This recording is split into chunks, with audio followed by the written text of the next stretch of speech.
Pounders. Welcome back. Today we're going to be ripping multiple contests on Underdog. We have a few weekly winners left. I want to say like 5 or 6 till we hit the 50 marker. Haven't decided really how many more drafts I want to do beyond that for weekly winners, but we have about 64 BBMs left, as well as we want to get to 100 eliminators, and we're around 80 right now. So we're just doing mixed games today, boys. Whatever the vibes are feeling. We're probably going to start off, though, with a Bestball Mania just to get that underway. If you guys are just joining me, go down, slap the like on the live stream. 24-hour live stream at 2K subs. We are like 160 away. This is the home stretch. We're going to hit it. It's going to be close. It's going to be close. So if you guys enjoyed the content, we do appreciate that. All your comments and everything help. And here we go. +5 for BBM. The people that get here early get rewarded. I appreciate you. Jump in this one if you want to be in the live stream draft. Drafters beware. We're fully locked in mode. Like, this is August, baby. This is August. Jared in the house, Stars here. Real time. What's up, baby? What's going on, guys? +3 for this one. Let me make sure I have my updated exposures on screen. It literally takes 3 seconds to upload your new exposures. Here we go. And we'll put week 15, 16, and you just click refresh. That's it. Bestballoverlay.com, promo code Pounders. What better time to get it than now? You get the 2 spot plus EV right there. And yeah, we already know most of the game stacks, but week 16 correlation is something that we're breaking ties towards when we don't have a hot player take. We have a lot of hot player takes, but it does help me diversify the portfolio. Jeremy in the 10 spot. What's up? The week's been pretty crazy, just catching up on volume, with especially like the eliminator, like filling super fast. Let's go, GOAZ in the house at 11. King of QC at 7. We got some pounders in here. Thank God you guys are far away from me. Like, go away. Go away. Oh, shit. Jared says, uptick in profit for the boys, the overlay. Yeah, it's been awesome. And it's telling when there's a minimal amount of cancellations. But I'm hoping we get Lamb here. Obviously, 12% CMC. This is why we take CMC at the 1, so we can get Lamb at 2. Okay. And then near the end of the contest, if we dip down to 6% or whatever, and we're still ahead on CMC, I will be mixing a little bit of Lamb in that spot. But I'm happy with this. I'm happy. I'm probably 8% Lamb, 12% CMC. I'm a spoon. I admit it, though, so it's fine. All right, now I want to pull up. This is the eliminator. Let's go to BBM. This is BBO, bestballoverlay.com. I want to pull up my Lamb shares. It's funny. So, like, my Lamb shares in BBM make up 1.59% of my total Lamb shares. It's pretty interesting. All right, now who do we have paired the most? We have 50% Mike Evans. That's got to chill. All right, so if we do anything or nothing, it's probably ignore Barkley. Although this is probably pretty nice because that's a fall, right? That's a fall to like 23. So to have a couple of those is pretty nice. So I don't mind that, actually. Mike Evans, though, 50% ownership with Lamb seems wrong. I don't mind the 66% Dak, obviously. Don't mind if that goes up. 50% Lamar, though. At least that's correlated. Lamar and likely, probably. But yeah, let's try to stay away from Lamar with this one. And Mikey A should be pretty easy to do. It would be nice to maybe get like Devonta Smith and then get Jalen Hurts to roll back around. No way. He lucks into it. If you consider it being lucky, being in our room, you know. I mean, it's probably plus EV for you boys. Good morning, good morning. It's officially noontime in sunny Massachusetts today. And you don't get to say sunny Massachusetts all that often. It's about like 60 days of the year. So we're going to try to enjoy it. That's why we're doing this one early. I saw something that Neil posted on Twitter that really like gave me goosebumps. I'll try to find it. I really hope this is like just a beat writer that's just doing it for freaking views and clicks. Come on. Like, please tell me this isn't real. Rookie RB Marshawn Lloyd, who has a hip injury, could see something of a red shirt season in 2024 before being used more in the coming years. Really? Like with the Josh Jacobs groin injury, we can just afford to like sit people now? I don't know. I think it's worth buying the dip. if he ends up getting affected by that news, I'd risk it on the dip. We already know what AJ Dillon is. He comes in this season in good shape. The dude was in good shape last year. So, God. Obviously, he's a good locker room guy as well, so the coaches do like him. Chris Olave at 21. I would have liked to get some more Olave, but falling. We got him at 29 or 30 a couple days back, like right after the news of the injury. So Devonta Smith off at 22. That's random. But okay. Well, I guess we'll bring in either Adams or Barkley here. Barkley, I like. Barkley with Lamb, little week 17 correlation. I don't think I have many of those. CD Lamb and Bark Box. We actually have two, which I'm cool with. We're gonna grab a third here. Devonta Smith goes off the board. How much do we have of Devonta Smith now? We have one. So it would have been nice if Devonta Smith fell to us, but we don't live in a perfect world, not yet. We're striving to get there. Looks like DK is going to pass Neighbors in these coming days, which when that happens, we'll probably catch up on the Neighbors.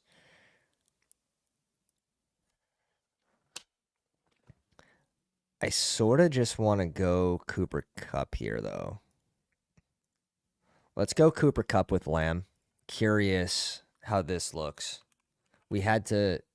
Okay, good. We only have one share, and it's not a Barkley start. So this is at least a unique start through 3. And we did a good job. There we go. You could see a rise out of Cooper Kupp. Cooper Kupp is one of those players that when I'm facing like DK and Neighbors, just give me the guy that goes last in that tier for a unique combination, a different combination than the field. A lot of people are just going to be going off ADP, which is chalk. But we get a little different here. Little fall on Barkley, too. So nice to mix this in. Someone we're underexposed to. And actually someone we're pretty quickly catching up to 8% because we're selecting him in this 23-plus range. We got him at 29. 29 the other day. Another player that, in some rooms, in the right rooms, you can get him at the right price. AKA cheap. Don't read that. Yeah, right. Like, the Marshawn Lloyd FUD is crazy. GM meat. We got our coffee here. We just had a couple Kodiak Waffies. Like, we're zoned in. I feel bad for anyone in my room today. We are taking no prisoners. None. When Jacobs is healthy, he will be a 3 down back like he should. See, the thing is, Green Bay's never done that. Like, they're just used to having Aaron Jones. They're used to running multiple guys. The coaches have spoken about wanting to run multiple guys to keep the number one healthy for the playoffs. All the coach speak, and then them actually going out and drafting a running back, them signing AJ Dillon. To me, like, all of that stuff combined says, like, you're probably going to be screaming free Josh Jacobs by like week 5, maybe even earlier. Beautiful start. Appreciate you. Nothing fancy, but it is, probably a little less common. Zay Flowers at 28. I could like this. If he gets Lamar to fall to him at 45, I could mess with this, even though I do think it's a little minus EV. If Lamar doesn't fall back to you, though, you're feeling pretty bad. And you don't get a Houston piece when you do this. So I prefer the method of going Nico Collins here at whatever, 15, 14, 13. Drag him up here. Go Zay Flowers here at 34, 35, 36. He's usually there. And then bringing in Lamar. And getting that Houston stack that way I think is sick. Or the Houston double stack with Lamar is fun as well.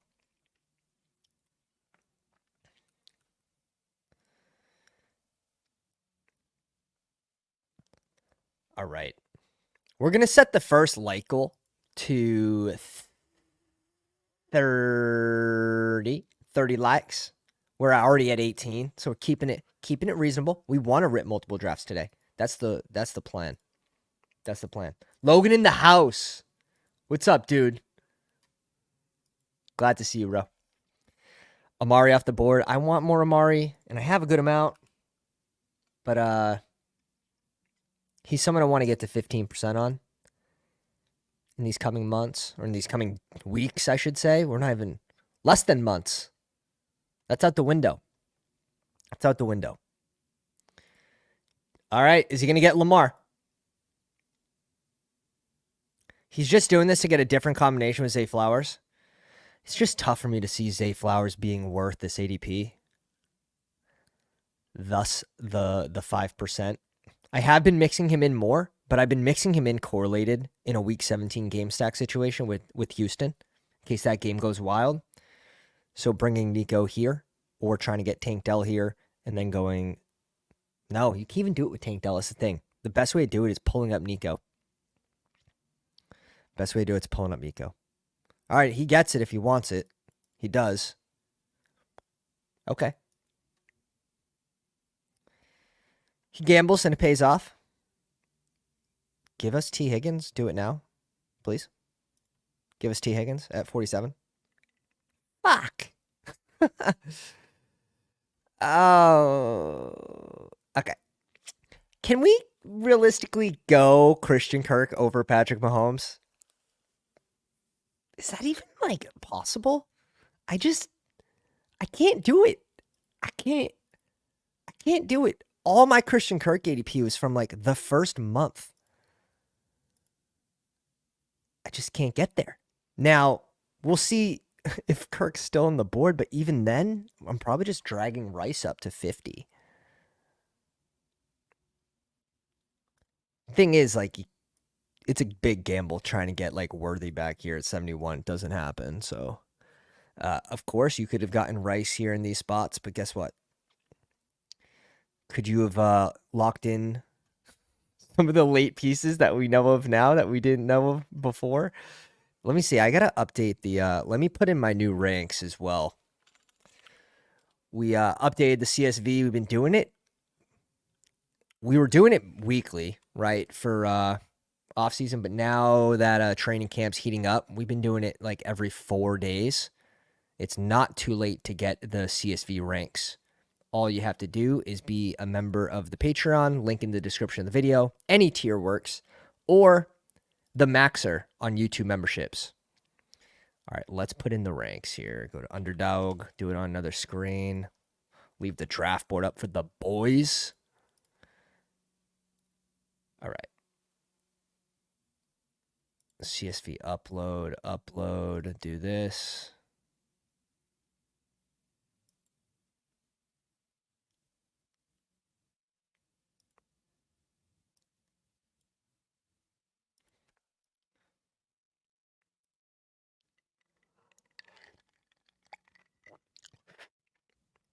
All right, let's upload it to the NFL tab and not the MLB, and maybe it'll work. Holy smokes, that's how you know I need to get the full coffee in me. All right. They're live. They're live.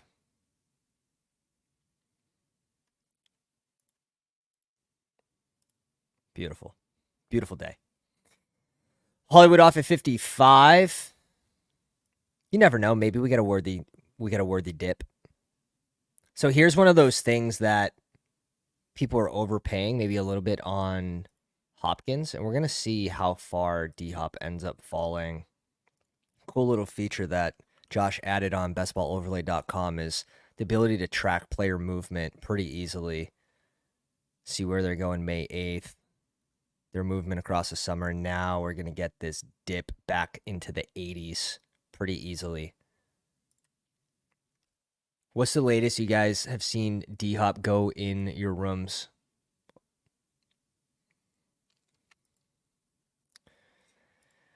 It's worth it. Like, let's put it this way. If he doesn't get suspended, it doesn't matter where he went, because in those rooms that you're playing those other 11 people, like, that means a lot more. That means a whole hell of a lot more. D-Hop at 94, D-Hop at 90. Like, if he helps you advance out of this room because he doesn't get suspended, like, that's big. Anthony Richardson on his chemistry with Josh Downs. With the route, I know we got rules and steps to run a certain way, but just get open. I'm going to get you the ball. Tell that to all my receivers. All right, so that's like a none. That's a nothing. That's a nothing burger. But he does like Downs. I think Downs is discounted a little too much from the injury last season and a little too much from the AD ad. We are expecting AD Mitchell to probably be out there in 2 wide receiver sets, but that's fine. King of QC said 96. Neighbors touchdown against Deonte Banks.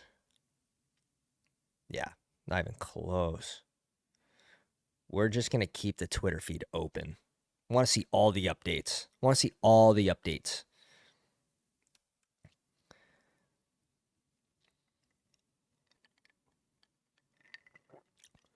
Especially like when you have Christian Kirk, Rashee Rice should go directly after him, or maybe even right before. Both players going to play a similar role in their offense. That's why it's just like, I'm just going to click Mahomes there. Even if it's naked Mahomes, like, it is what it is. He spreads the ball enough that it's like, oh, at halftime, he's throwing the ball to 9 different receivers. It's like, holy shit. This year, it might be a little more condensed if they can get some consistency out of their receivers. But we'll see. It doesn't look like we're going to have a chance to go D-Hop unless he falls to 95, which I doubt. White would have been a nice ad for our portfolio. Let's go Lad here. We're going to go Lad with the first click. And we'll leave it up to Shiv.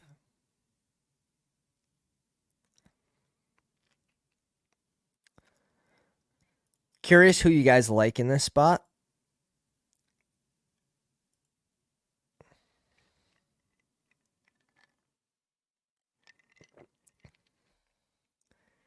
Kind of want to bring in Coleman here. It's Coleman or a running back.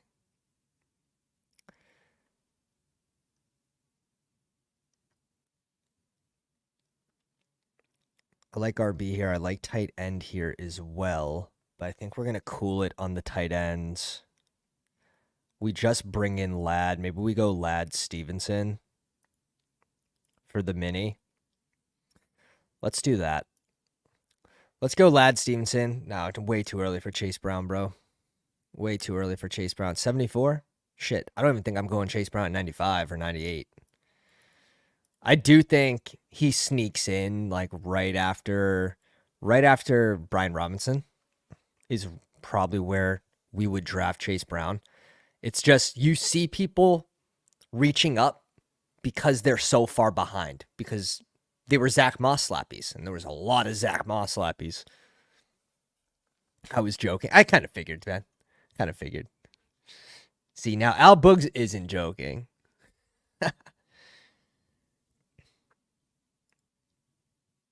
Yeah. Yeah, who knows? Maybe some of those, like what portion of those Rice teams are going to have like DeAndre Hopkins? And we'll see. Like, I think the DeAndre Hopkins FUD is interesting too. He's someone that I'd probably be drafting if he falls to the right price. Like, you're getting a nice discount. You're basically getting him at his old price. If he's going around 85, I mean, he was going around 80 at the end of May. You're getting him at his old price. So there's no guarantee. It's not like he's going to miss, X amount of games right now. So leaning into some of that uncertainty and just realizing that the beginning portion of the season doesn't matter a whole lot, especially like look at Kamara last year. If you only miss like 3 games, doesn't really matter. Kamara ended up being a value where he went last year with missing 3 games. All right, I got to turn on a fan real quick, but we get Stroud going at 81 with Diggs. So sick. Couldn't be us. Couldn't be us.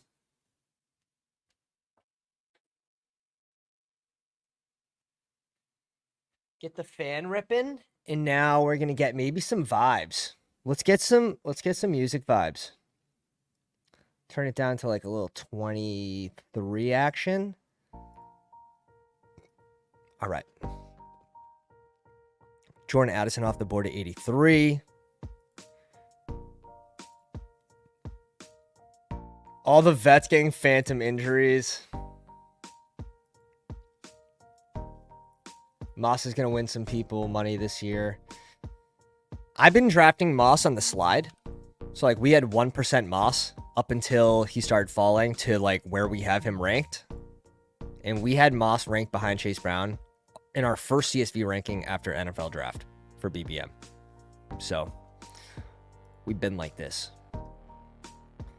And you're probably, like, even if, like, you're getting this positive news from Chase Brown, like, it's still going to be, like, running back by committee. So, like, not a ton changes. That's the thing that's, like, crazy where you see other people, like, sharp people reaching 20 picks for Chase Brown. It's like they're just trying to catch up on exposure. That's the only thing it can be, in my opinion. Can you play It's Raining Men? I would love to. I would love to.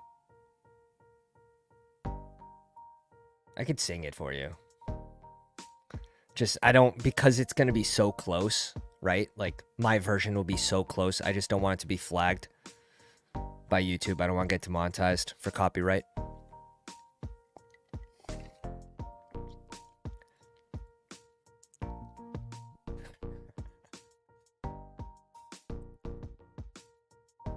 Pittsburgh is Warren. Warren's long gone, huh? Warren went at 86.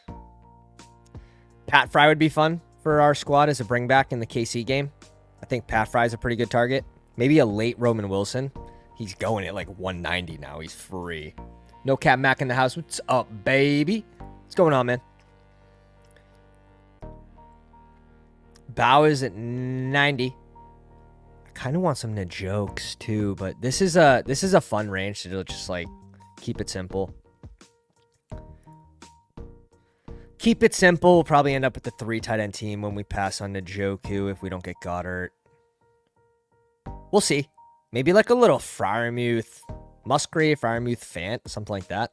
We've been scooping the Seattle players. They've all been falling because of the Geno news. Got up to 17% on Noah Fant. Got him at 179 last night. Geno's now up to 11%. We were around 7% a few days ago.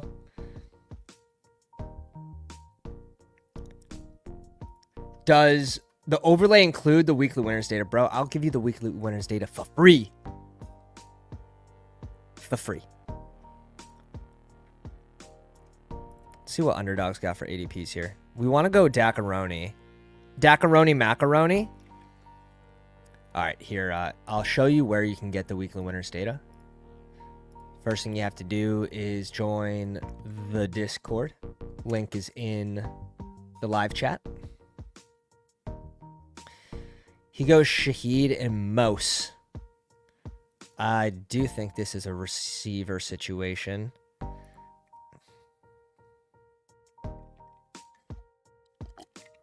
I could be convinced into running back as well, I guess.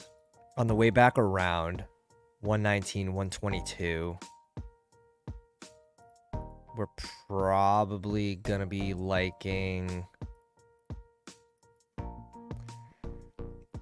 Oh, I don't know about that. I'm gonna have to check the replay on that. I was gonna say we're probably gonna be liking the receivers in that range more than the running backs. So like, let's just grab Mostert. But maybe it was meant to be. We're gonna come back and look at this moment. Maybe it was meant to be. All right, so join the Discord, right? And then you're basically gonna go to the Bestball cheat sheet channel, which is open to everyone. Which, you know, we post some of the important news from training camp, all that noise. And right here, weekly winners PDF. It's free for everybody. Yeah, great. This has been great. Risers and fallers, like everyone just contributing to this has just been so helpful. It's easier to find information than it is on Twitter, which is crazy. All right, so we're done at 2 QBs. I do have to make a note. I want to bump up Keon Coleman on the next CSV. But to where? That looks about right. That looks good. All right. Jane Daniels out the board. Chase Brown at 101.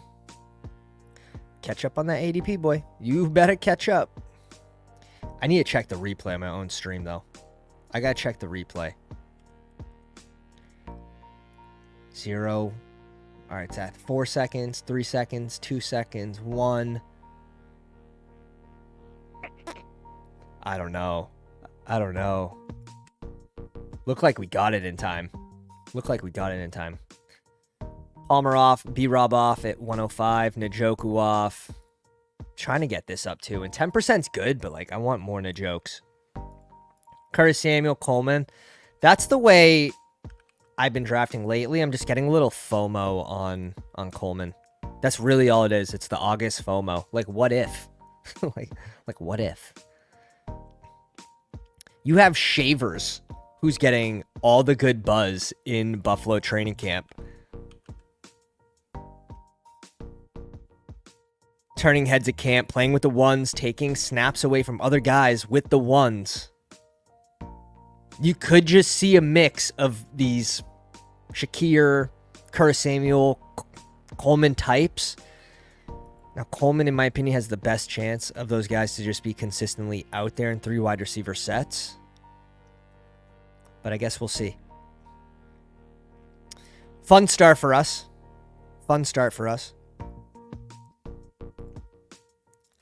Chris in the house, Fantasy Football Garage. Late night grinder on the YouTube machine. Welcome, buddy.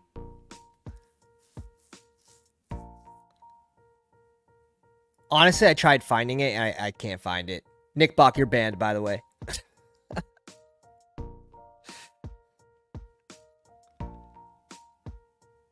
Hello, Pop Douglas. Explosive route up the seam and pretty throw from Brissett in 7-on-7s. We have a ton of Pop. We like Pop. But Pop seems like he should be going a little... I just legit typed in Pop. Seems like he should be going a little later, but leaning into some of that news.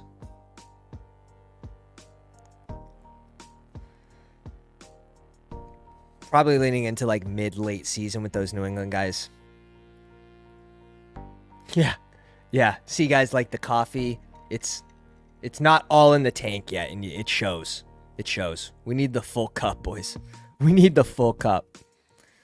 Maybe we should have warmed up with something a little easier, like the Flock draft, instead of a BBM. 55% full.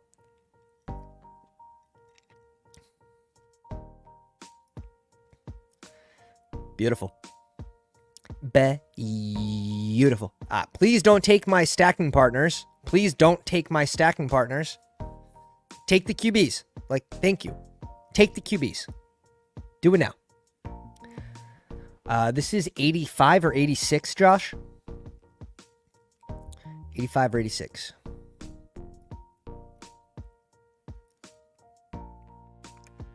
Yeah. No better time than now to get the best ball overlay. Get your portfolio in order. Check what your playoff portfolio is looking like for week 17 matchups. See where you're insufficient. Like for me, I know, and I'm trying. It's the LA Rams Arizona game. It shouldn't be that low. It shouldn't be that low. We're at 2.5% now. It's up a little bit, but it's gotta go. It's gotta go higher. All right, Goddard goes. He was going to be one of our targets here. Passing on Zeke. Probably double tapping these guys. It could be done at receiver. That would be fun. Or also just grabbing maybe one of... fuck. Probably want downs here, right? Let's go downs. Just going to lean into it. We're just going to lean in. 15%. I like Polk too.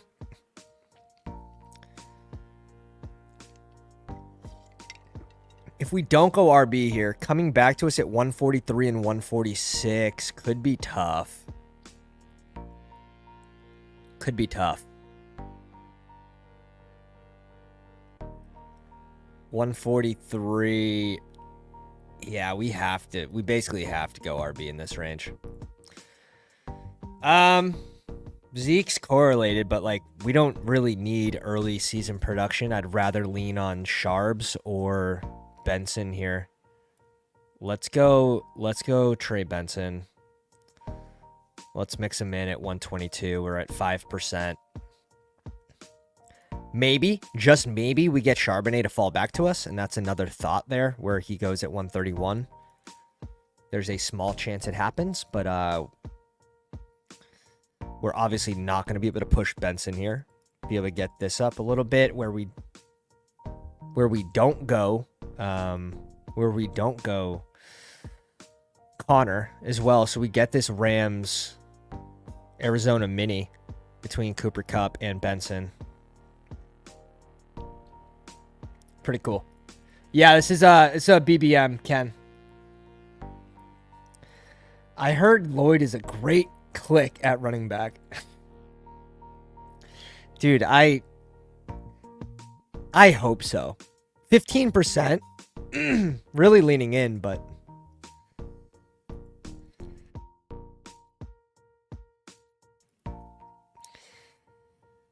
Lloyd's impressive. It's the beat writers, man. I don't want to lean too much into the beat. Really don't. When it's convenient. Fuck. Hey, Matt, what's up? We're doing 100, and right now we are at...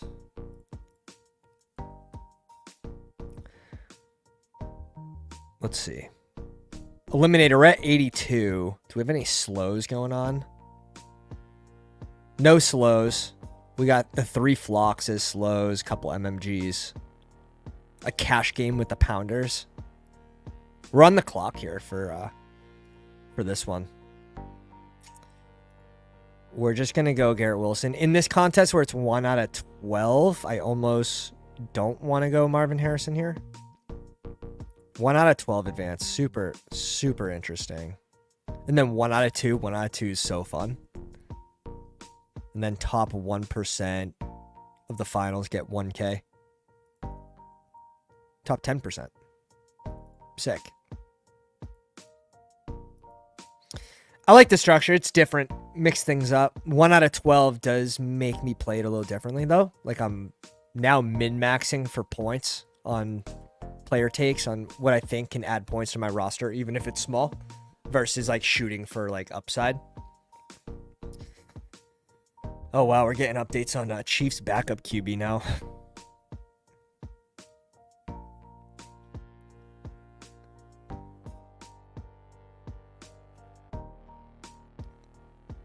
More good news on Josh Downs. Just getting that every day, it seems like. And he's someone that his ADP really hasn't been a whole lot cheaper, right? So like if we bring in Downs here, and then we compare it to Polk.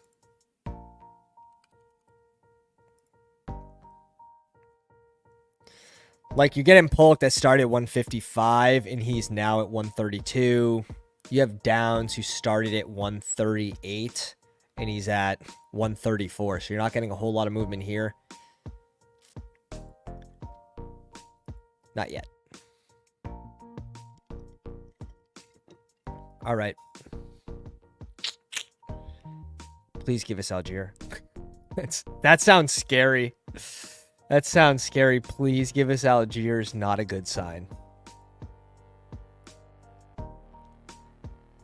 He goes Komet. I'd probably be interested in grabbing one of these two here. It's definitely Algier here. I get it. He's got 5 running backs. We should push the running back first, but getting Algier here is just too important to this specific team. So I'm not messing around.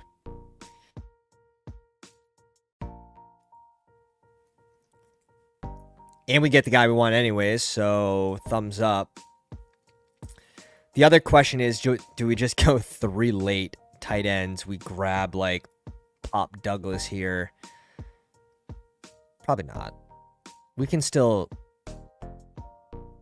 There's still players on the board that we like. Michael Wilson, Wandale coming back to us.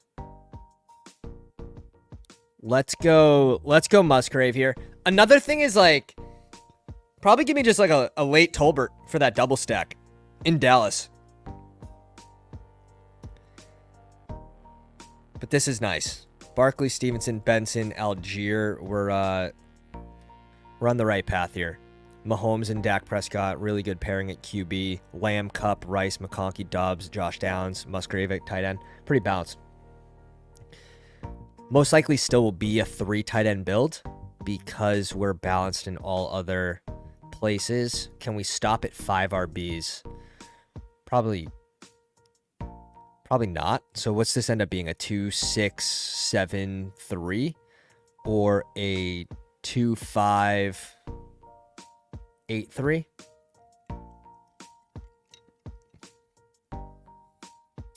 Those are probably the 2 best builds for our current roster allocation that we spent so far.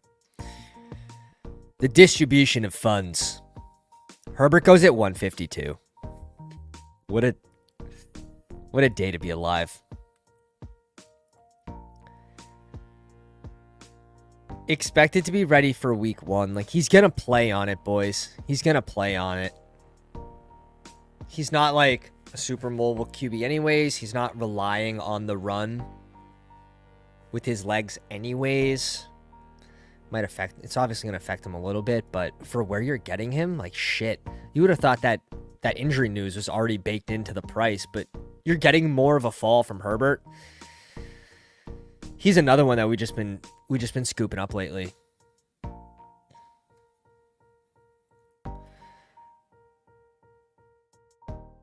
Who do we want to add late to this team?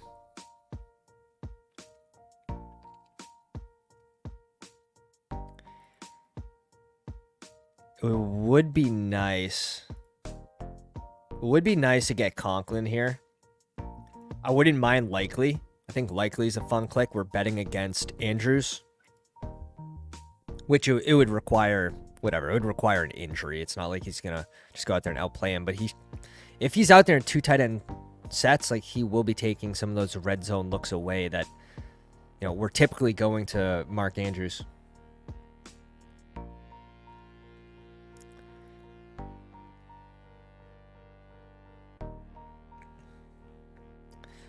Vidal off, Wandale off. We have 2 clicks coming up. Conklin goes ahead of Henry, which is just fucking criminal. If they want to give us Hunter Henry, I think we just take it.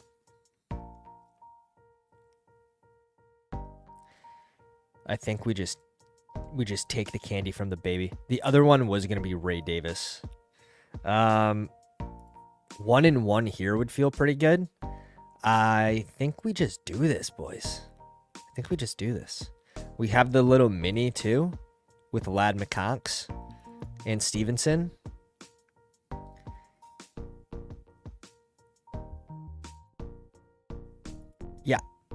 Let's bring in Henry here. Don't need to overthink it. We get him at 167.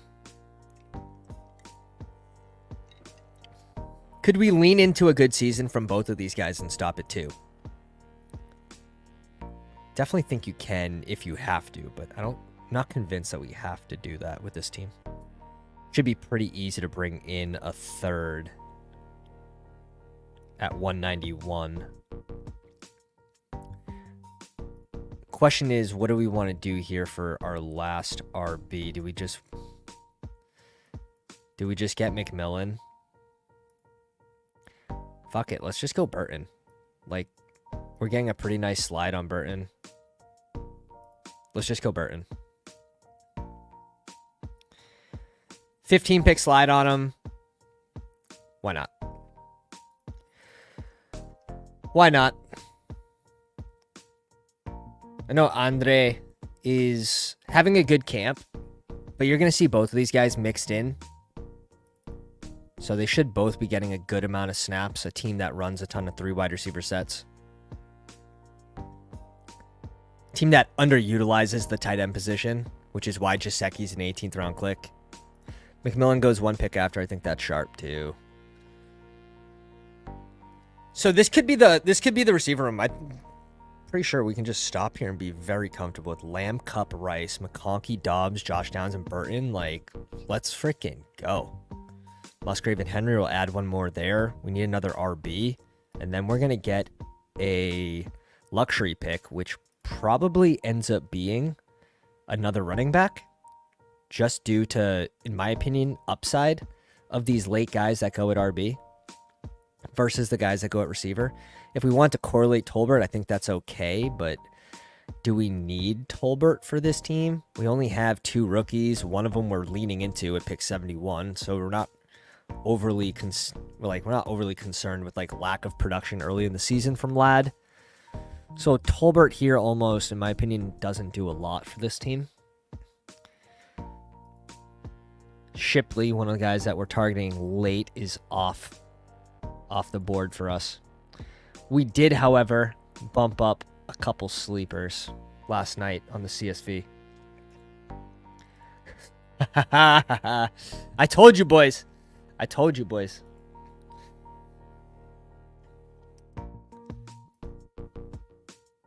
Yeah, I 100% agree with this. It's like, you want to click Shipley in the last round. It's okay. I'm going to take Barkley, especially when it's correlated about 4 picks after ADP with Lamb here. It's a fun combo to have, and that's a fun game to stack, boys. Like, one of the higher totals on the slate as well at 47. You have Barkley that's going to leverage the A.J. Brown, the Devonta Smith, the Jalen Hurts, Goddard even. So 3 expensive pieces in Smith, Hurts, and A.J. Brown.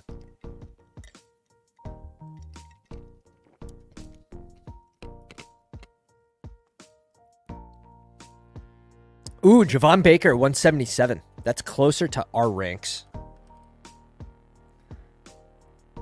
195 even. We're still behind on him, but you can get him for free, basically. People that haven't been keeping up with the Pats and just saw the initial report of Javon Baker, like, playing with the 3s.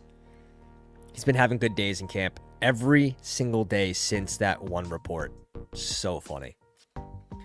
But if you guys haven't already, go down and slap the like on the live stream. Hit the subscribe button. We're going to be doing a 24-hour live stream at 2K subs. Help us get there. And we're at 40, so we're doing another draft after this. Let me know what you guys want to see for another draft between the Elim, Weekly Winners, or BBM. First one to get to 3 in the chat is what we're going to do. We're leaving it up to the people. Elim, Weekly Winners, or BBM.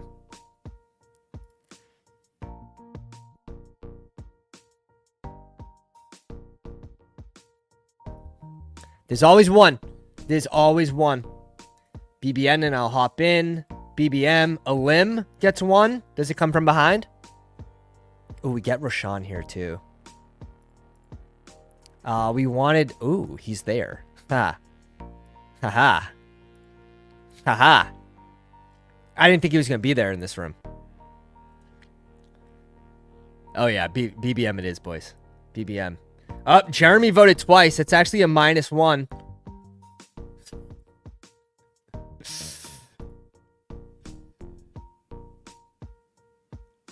Roshan, I guess we're leaning in. This is closer to my percent of Christian Watson his rookie year, which led to like a 40% advance rate into the finals, which is just stupid. Just stupid. What a stupid run he had in that playoff setting. Fun 3 tight ends, though. Luke Musgrave, Hunter Henry, and Juwan Johnson. Crossface in the house. What's up, baby? Broncos. What's up, dude? BS Perf. BSP. BBM. Boys want to see BBM. Couple fans of the Eliminator in the house, too. Which is surprising because those videos don't get as many views. Corey wants the BBM as well.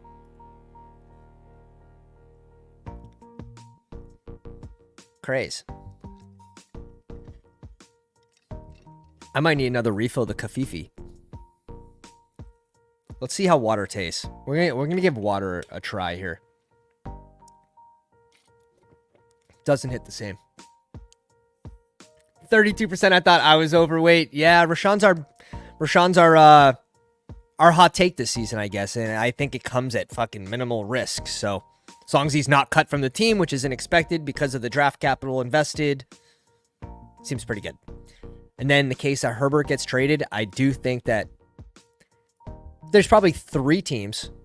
So about 10% of the teams, Herbert would rise higher than Rashawn would. I think Rashawn would go further up the board than Herbert in, 90% of cases. So easy in the house, taking no prisoners on the Twitter machine. Dude, it was so gross. You can't save them all, man. You can't save them all. You just gotta mute. Like, you can't change people's minds when their minds don't want to be changed. The guy, little context, the guy snipes the Houston drafter. He had Diggs, he had Collins, he had Tank Dell. And then this guy just went naked Stroud and then posted it on Twitter. Like, that's bannable. Like, that's bannable. Good thing I'm not GM of Underdog. Lifetime ban. Like, come on, what are we doing here? And he just didn't want to have it. One of those people that you can't have a conversation with. It's fine. 2573, Mahomes, Dak, Barkley, Stevenson, Benson, Algier, Rowe, Sean Johnson. It's probably one more RB in this case. If we get a freaking... I have someone in mind. Lamb, Cup, Rice, McConkey, Dobbs, Downs, and Burton. And then 3 late tight ends. Probably a pretty good advance rate team, as well as having some playoff correlation. We don't have the Pittsburgh bring back, which is kind of tragic, but maybe you just don't need it. Yeah, if Kendra was there as a last round click, would have been sick for this team. Would have been sick. I think there's a couple people in mind. Tank Bigsby, one of them. We can go... Let's go in. Let's do Colts. What about Trey Sermon? Right now, getting buzz as the RB2 in camp. In Indy behind JT. I mean, it's gross. The click is gross, and it seems like we go through this every single year with Trey Sermon in training camp. And then, like, the coach talk is the coach speaks good about him, and then they end up, like, dropping him. Like, so we'll see. Best balling in the house. What's up, dude? What's up? Yeah, this is a BBM.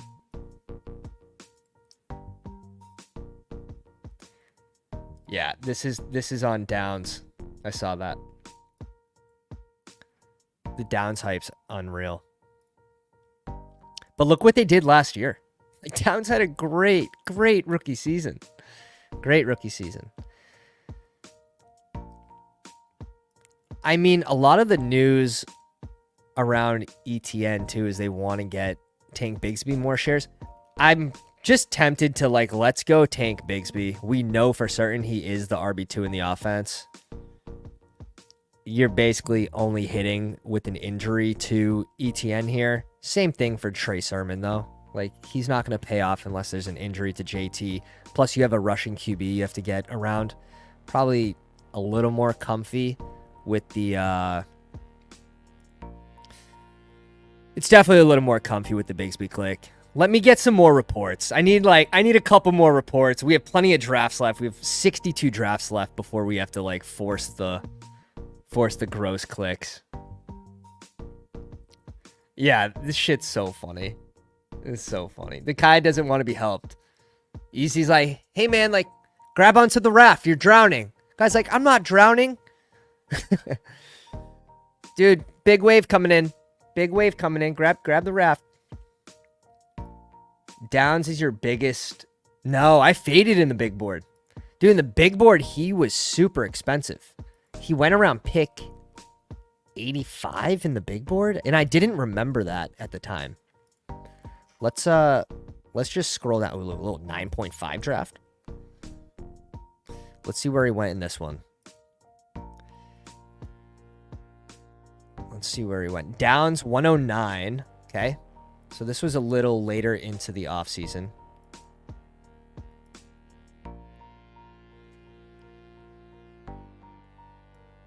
Let's have a peek. Downs, 108. I'm curious. Does it show? Okay, it shows their ADP at 113. Yeah, I wasn't as heavy on Downs. And then he fell to like 140 post NFL draft when they drafted AD, and I just can't get enough. So all right, let's quickly review those teams. I'm going to jump into another draft after that. All right. Where are we at? Eyes, ears. Here we go. BBM. A lot of drafts this season, boys. A lot of drafts. Let's mark this one too so you remember. Is it live draft 8-2? No T. That's got to be bad luck. We got to add the T there. The draft has to have some high T. King of QC, Hurts and Caleb Williams is a nice pairing. JT, Kamara, Ty Chandler. I'm trying to up this Kamara exposure. After the Kendry injury, I'm like, this is probably the only fade that I'm like, I know it's not going to kill me, but he just ends up being like probably pretty freaking good for his price. Ty Chandler, Vidal, Herbert, and Shipley. It's a fun RB room. Vidal could be a 0, but like, who knows? Who knows with the Chargers backfield? You have Dobbins coming off major injuries. Brown, Moore, Hollywood, O'Dunes, Lockett, Douglas, Franklin, and Tolbert. I like this group.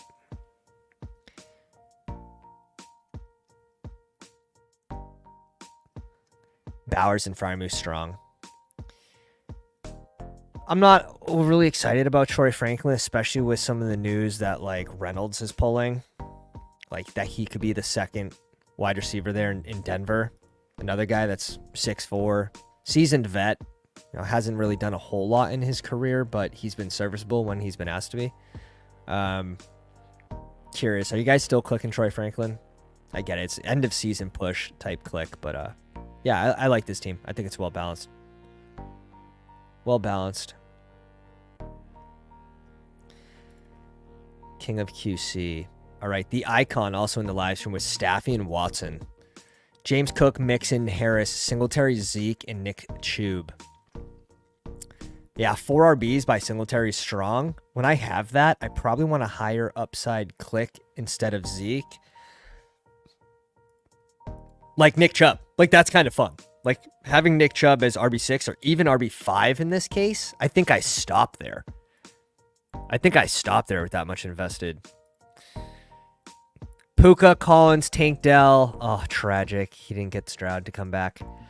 Amari, Demarcus Robinson is wide receiver 5. And that's what I'm saying. Like, that's where I think we have to make one of these clicks a receiver.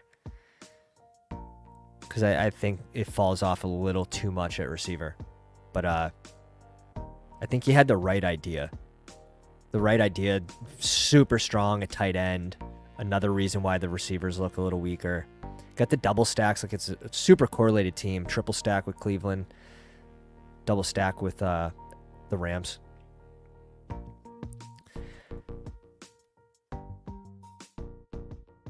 Rodgers, Mayfield, Fields, and May. I don't do a lot of 4 QB, but let's give it a shot. These are all super late. It's not like he's overspent. You are going to be taking 3 zeros in the finals, but maybe Fields gets there. Week 17. ETN, Warren, Spears, Javonte, and Charbonnet. I like stopping here. This is nice. Nice RB room. Garrett Wilson, Debo, Godwin, Watson, Addison, Polk, and Roman Wilson. That's fun. And then Laporta and Theo Johnson. Strong draft. Strong draft. All right, boys. We backdoored it. King of QC snuck in. King of QC snuck in. And we're on the clock. I think we're going Baby Brees here at 7. We're going Baby Brees. Gonna be a little overweight on Brees. I just like the reports of the O-line being strong for New York. RB2, most likely going to be Braylon Allen, the rookie, where Robinson probably does have the more experienced guy in Algier behind him. Both guys are going to eat. I like both. I'm going to be overexposed to both RBs, which says a lot because last year we were fading RBs in the first round. Oh, man, I think it might be too late for me. The Dameon Pierce with Cam Akers coming on too. Like, it's not great. Now, Cam Akers was also released by Minnesota. So, like, how much does he have left in the tank? But I guess he's been having some good practices, and he did well yesterday. So, I'm okay with just fading Dameon Pierce, and if he somehow crushes me, like, I'll just take my chances on that. JT at 11. Oh my god. Oh my god. Yeah, the next one will open up to the crowd here.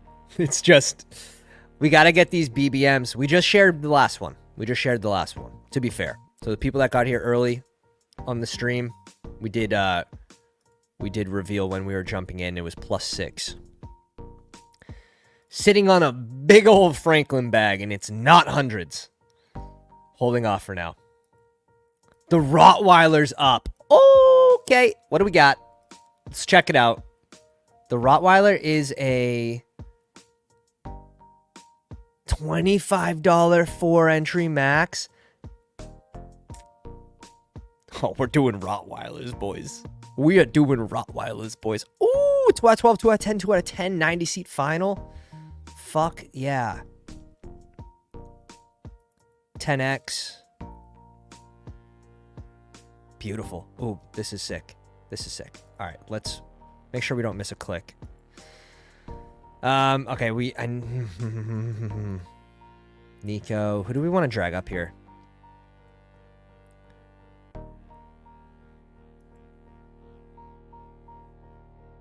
Let's do something weird.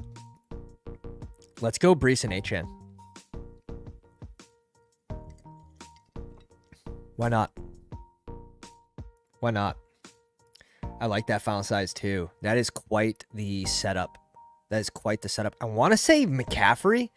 Jewish McCaffrey asked for something like this like last night on Twitter. Like, asking you shall receive is just a beautiful concept. Let me try to pull up his Twitter. Now I'm curious. And let me see. I want to make sure. Brees, HN. All right, this is actually unique through 2. Who are my most common stacking partners with Brees? McMillan, 60%. Rashawn, 60%. Ridley, we could probably come off the Ridley click.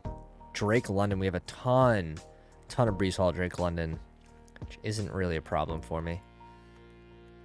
Curious for HN now. Don't have a ton of HN, so I'm not going to read too heavy into these numbers. Okay. Just having a peek. Little peeksy pee. This does force us going receiver, but we should be able to just about guarantee T. Higgins at 42. So we should be getting 2 receivers that we can lean into and sort of start the recovery. If we get Amari Cooper, all the better. That'd be ideal. See, this is why I'm like setting limits on like Eliminator. I could do 150. I love the Eliminator, but like extra 500 bills. I know other tournaments are going to come out. That's why I'm probably only going to do around 50 weekly winners. I think I have a great edge in that contest. It's not, has nothing to do with that. Like I would love to get those in. It's just, I also want to just spread the portfolio to different tournaments.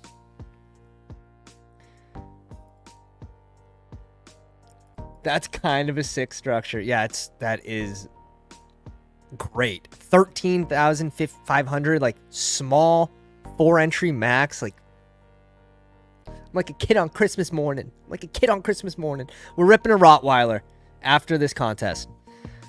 But first we have to hit the light goal. Cue the light goal. Olave, Debo, Mike Evans, Waddle, Neighbors, Ayuk, and Cup. Please don't copy me at Cup at 25. All right. What are we at? 39 likes, boys. We got to get this to 75. We're going to rip a third one. Got to get this to 75, or we'll set there's 2 ways to get there. We'll set a subscriber goal. 3 subscribers will get us another draft after this one. And maybe we do a 4th draft. Like we might just draft all day long. J-Mac moving lobbies. Yeah, he's got influence, dude. He's got influence, and he doesn't even have the a YouTubes. Let me try to find it. Oh, salary cap contest. Oh, okay. Interesting. Oh, Herzig was posting about it. Interesting. Now this reminds me. Oh, let's get our head in the game here first. Let's get our head in the game. Dude, I'm tempted to do something stupid right now. And I shouldn't be, but I am. Fuck on us, huh? I kind of want to go RB here.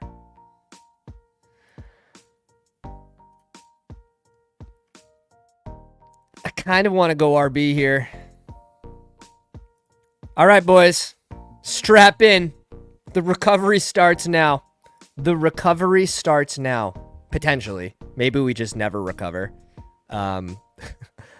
Everyone on this side of the board, 3 wide receivers except for the CMC drafter.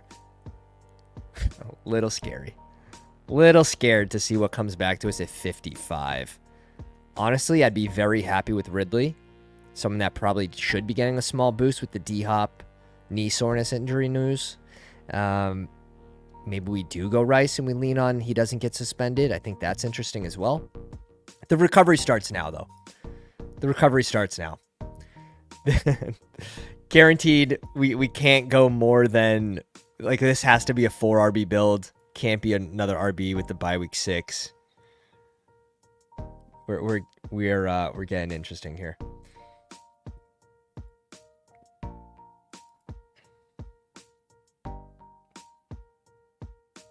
We're live for fast. This is what I did with the flock contest. You are going to get that news, right? But everyone's going to get that news. And typically what happens is, especially in slow drafts, like people will overreact to the news and they'll have more time to overreact. So, wow, T. Higgs goes at 37. They're trying to drown us. They're trying to drown us on purpose. Be nice.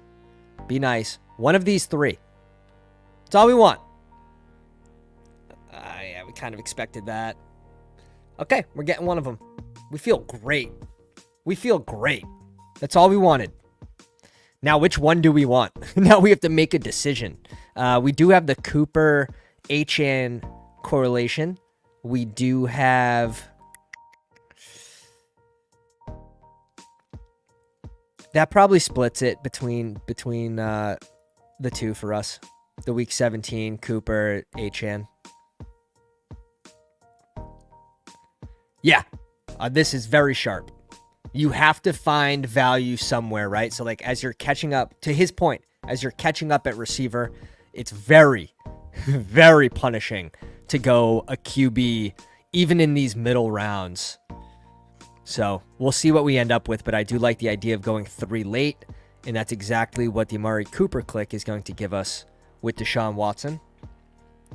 C40 in the house, head of PR of the Pound. What's up, Pat? Smash the like, people. Appreciate you. Glad to have made it to the live stream. Love the content. Appreciate you, man. All the kind words today. Yeah. Yeah. So that would have been like, we're probably not recovering too well. We're probably not recovering too well. With Terry as a truly scary Terry in that situation, if he ended up as our wide receiver 1. Scoot in the house. You can hit the sprint or a marathon as hard as you're going weekly winners. That's the thing. I want to save some for the sprint as well. And we snuck into a sprint last night at like 2 a.m. with Nez and Jewish McCaffrey. I don't think I recognize any other names. We could take a look at that team. I thought that one turned out pretty sick. It was like a 2-5-9-2, which we don't often do. Like probably under 3%, under 4% of our portfolio has 9 receivers. So we'll take a peek at that one. We drafted from the 1 spot. I think we may have gotten a unique start too. Kind of forget the team. We'll pull it up. Yeah. Everyone's hyped about this contest. They should have one of those running at all times. The Rottweiler is just, it's a beautifully set up contest. Rice goes off at 49. Don't drown us. You know what? One of these two, and we're happy. One of these two, and we're very happy. This is what we planned for, boys. We knew it was going to be ugly. But Ridley should get a small bump because of the D-Hop news. Terry at 55 is just pretty awesome, especially in this scenario where we start 3 RBs. Okay, so Calvin Ridley it is. Calvin Ridley it is. All right, let me find that sprint team because that was quite the draft. In a sharper room, too. I've only done 2. Oh, this is like Go Get Your Guy season 2 with Danny Dimes at 169 to pair with Neighbors. Okay. Let's pull it up. Yeah, Nez was in this room. Reed. Shout out to Reed in the 6 hole. And George McCaffrey at 12. We get the Influencer 101 at like 2:30 in the morning. Lamar, Danny Dimes. CMC, Mostert, Chase Brown, Tyler Algier, and Roshan. Very on brand. Neighbors, Ayuk. Ayuk at 25 to go with CMC's kind of fun. I don't know if a lot of people are going to be doing that. Jonathan Johnson, Brian Thomas, Polk and Downs. Again, like Go Get Your Guys type ADPs. Burton, Tolbert, and Khalif Raymond to like support some of these rookies to make it a decent advanced team. And then Andrews and Henry, lean in. Lean on in.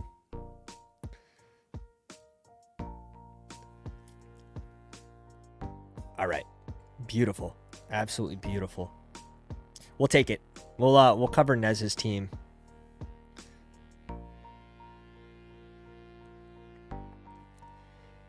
So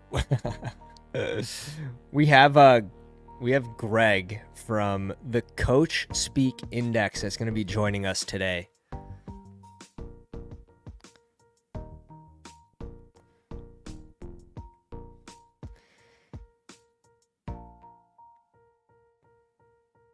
Might just join. I don't think we're going to create a new stream. I think we'll just bring him on this one. All right, we need to still catch up at receiver. I think he's coming on at 2 p.m., so in 50 minutes. +2. Stop clicking receivers, for Christ's sake. It's a good range, though. Like, I'm comfortable with either one of these guys. Like, we should have 2 receivers in this range pretty comfortable. So going 4 straight. He goes Deontay Johnson at 64.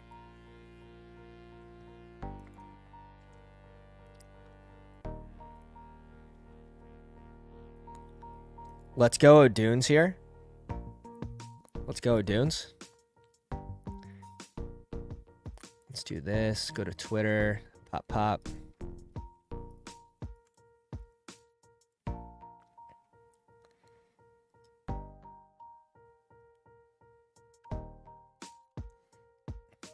All right.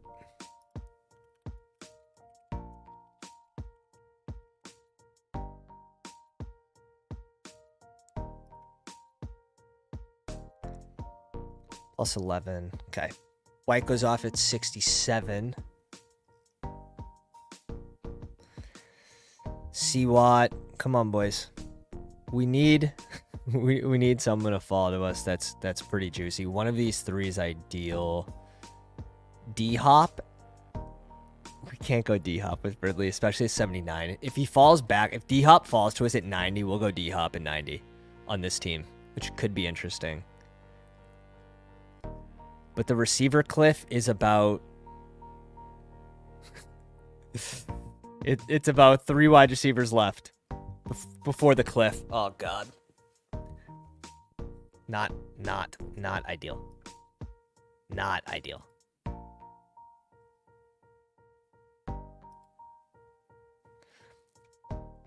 There goes another one. These guys all started wide receiver heavy too, but they detoured to elite QB and tight ends and RBs. It's gonna be a tight one. If we don't get a receiver we like at 79, what are we pivoting to?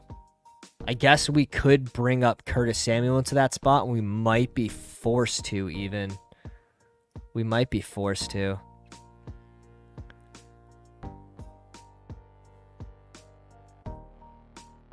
We could go elite, mid-round tight end with Ingram. It'd be a week 17 correlation with Ridley. Maybe we bring in Trevor Lawrence. Could set up could set up Gabe Davis as well.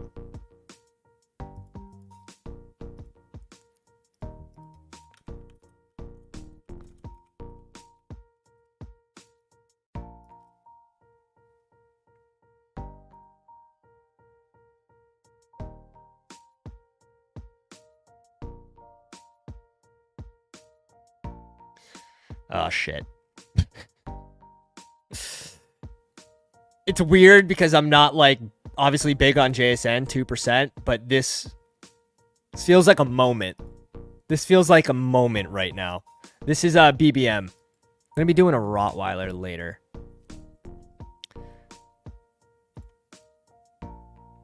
Yeah, the Herbert injury should be fine, dude. He should be fine. He's going to be playing. Johnny in the house, too. What's up, dude? Just tune in. Yep, BBM. Sorry, boys. Just catching. I'm fully in tuned with the recovery right now. We're hyper focused. 0150 start. He goes Alvin Kamara, so a little JSN here. We're leaning into some of these lower exposed players on this one team. This is like the get your fades team. Interesting. Boys, we're recovering. We're trying to.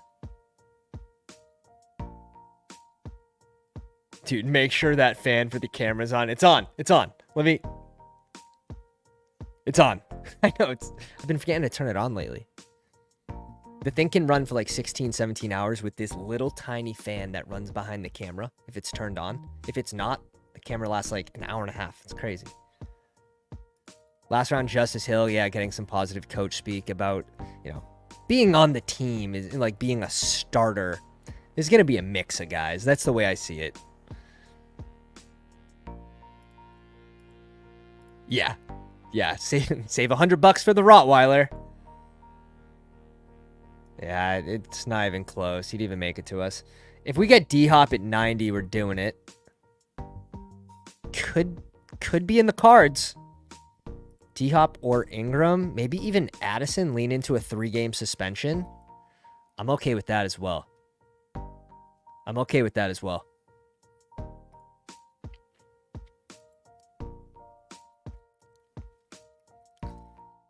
Fuck. I guess this guy's not okay with it. This guy just said, F you. They both just said, eat my socks. I hate that. We could probably just take the 14-pick slide on Evan Ingram here and be pretty happy with it, I think. My only worry is it going to be tough to mix in... I guess it doesn't matter. You say, is it going to be tough to mix in Trevor Lawrence on this team where we're still going to probably want to be clicking receivers in that range? We'll just have to see how it evens out. Obviously, super strong at RB with Hall, HN, and Kyron is the hope, is the necessity for this squad. I think one of these two would have obviously been ideal, but Evan Ingram at 90. Let me just see Ingram's ADP over the course of... Oh, it's because I have none with HN. I was like, why isn't he popping? So he started at around 75, which is interesting. He dipped all the way to 78. So really, he's been within like 5 picks since May. So getting him at 90 is really nice. Really, really nice. And he's a correlated mini stack at the very least, and potentially we game stack him with one of the 2 QBs. So we could also attack this with Levis and have Ingram as the bringback, Deshaun Watson, Levis, and Geno, and we're freaking cooking. And we're cooking. Yeah, the spoons were out. Good call, boys. Good call. Good call. Ken P says, I think I sniped Nez on Caleb in a weekly the other night. He had Keenan, no other QB, and I had Komet lined up. Tragic. It's the worst when you're just in the zone in your own draft, and then you click and see like, oh, like what's my buddy got for, you know, what's he up to? It's just like he's got every single Chicago piece, and you just snipe Caleb for the backdoor like Komet. It's gross. It's gross. 61 likes, 14 likes away from ripping another one, and either way, boys, we're doing it. So Rottweiler 25 to enter, 300K in prizes, 50K to first place. God. Very excited. Chase Brown pulled up to 98. This is common right now. Chase Brown from 98 to like 105 is basically where I'm seeing going in every single room.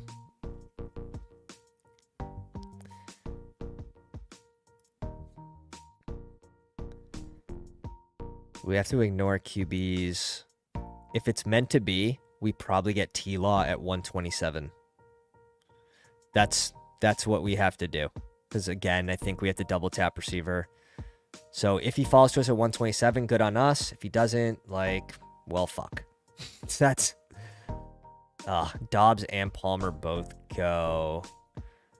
I've been coming off of... Oh, this is straight pain. I've been coming off the Lockett click as of late, too. The Seattle double stack.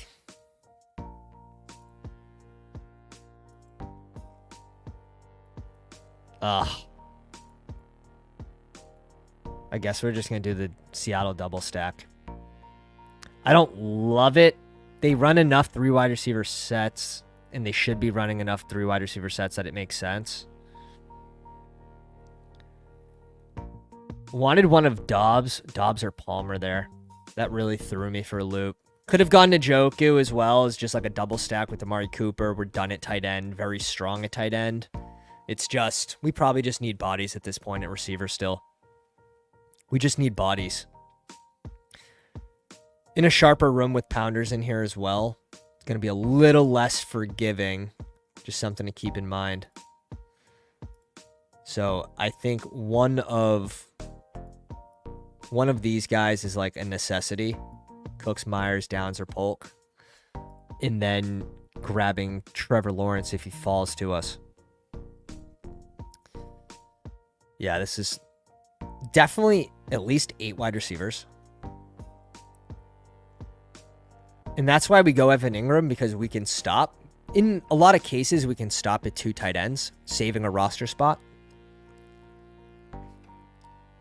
Yeah, I feel like Chase Brown's been pulled up in my rooms at like 105 a lot. Haven't seen him go past 105 all that much. Yeah, he's already at 113. I have him at 105 too. I think that's sort of where he belongs, but people even reaching up further than that, trying to catch up on exposure.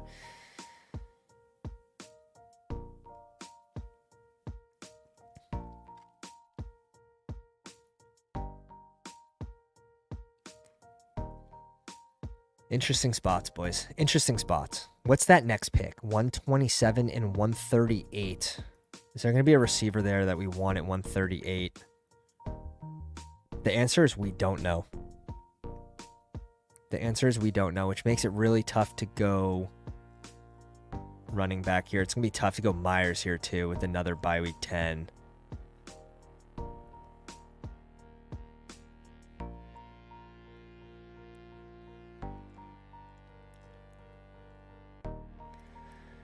I will say it does feel good to get a Philly piece. I do think Brandon Cooks should probably be going closer to Polk and Downs. But let's get a piece in this Philly-Dallas game. Someone that's going to leverage some of the touchdowns potentially. And that's probably the best reason to want to draft Cooks is the touchdown leverage off of Lamb, the touchdown leverage off of Ferguson when you don't have those guys.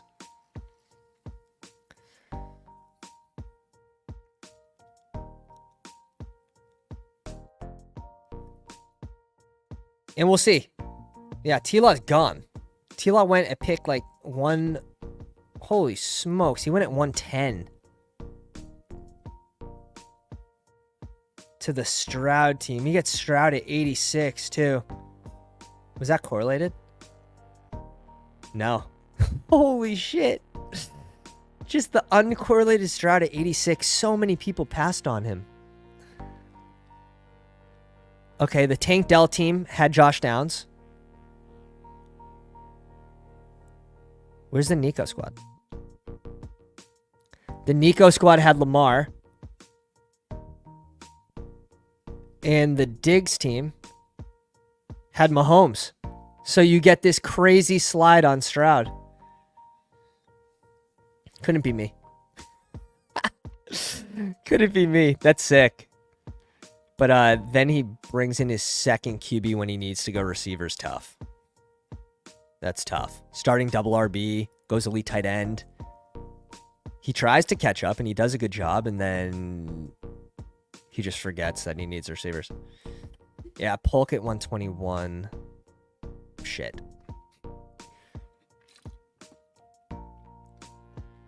Shit. One of these three would be nice. We should be able to lock in Downs. We should be able to lock that in. Who do we want as our fourth RB in this robust RB team? Fourth RB. Something like Ray Davis would be fun. If you want to lean in on a rookie on a robust team, Zach Charbonnet, I think, is probably just the best bet. I like the Ford click as well. He's off the board. Some of these tight ends are interesting coming up in Freiermuth.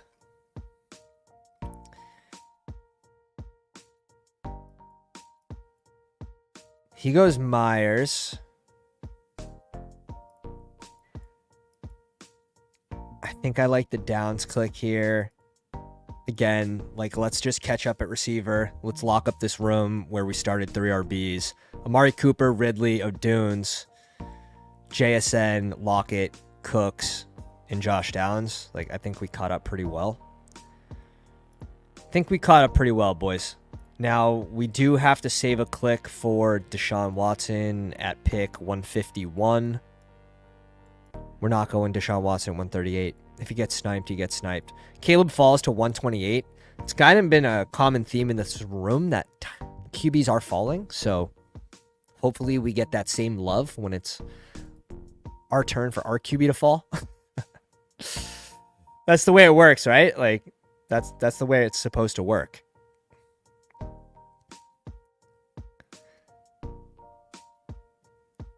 Guys, we are on the way to 2K subs. If you guys enjoy the content, please go down, drop a subscribe, hit the like button. Everything helps us get to the goal of the 24-hour live stream of 2K subs pre-NFL draft. We averaged like 186 over the last 28 days, and we're 166 away with about 28 days. So we're on pace, but if you want to see the 24-hour live stream and you're watching on the Twitter machine, hit the link. Get into the YouTube machine. Hit the sub.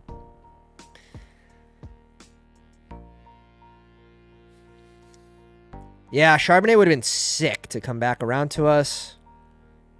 Doesn't happen.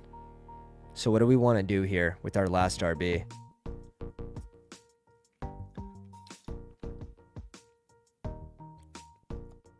What do we want to do here with our last RB?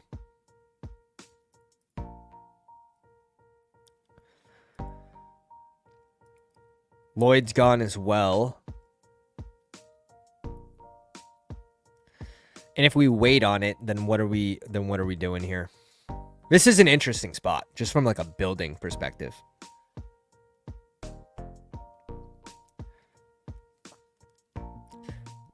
I'd say for this team specifically, I would want Downs, who I think is going to be able to be more consistent. If AD came back to us, that would have put us into a pretty interesting situation.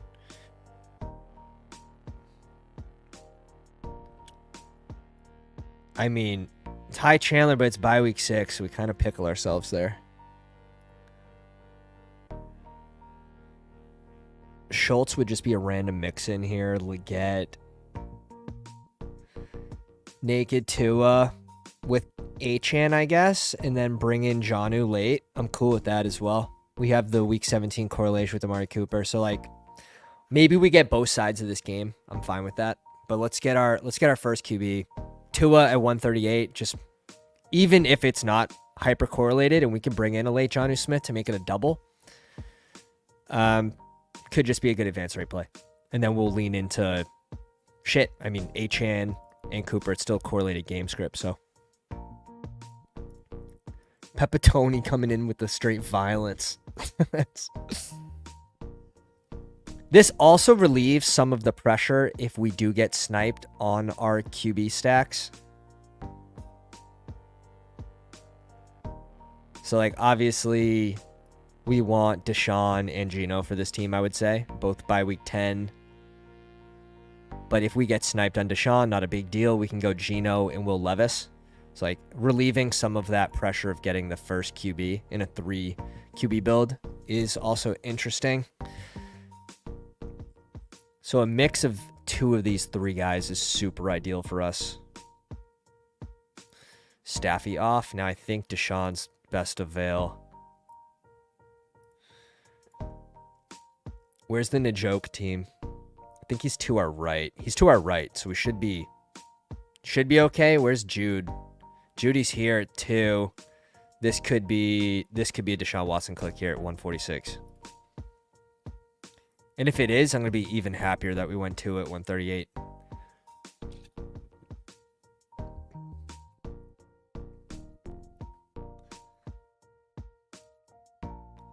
Even happier. Okay. All right.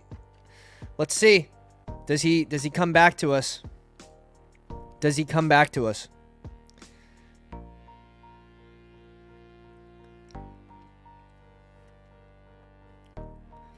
TJ Hawk.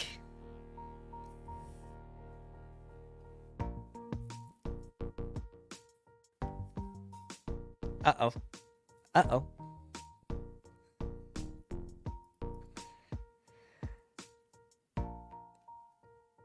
Don't do it now, Badgeless. Don't do it now to us.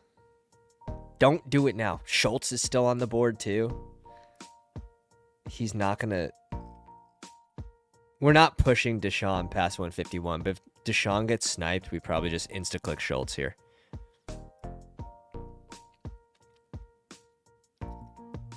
All right.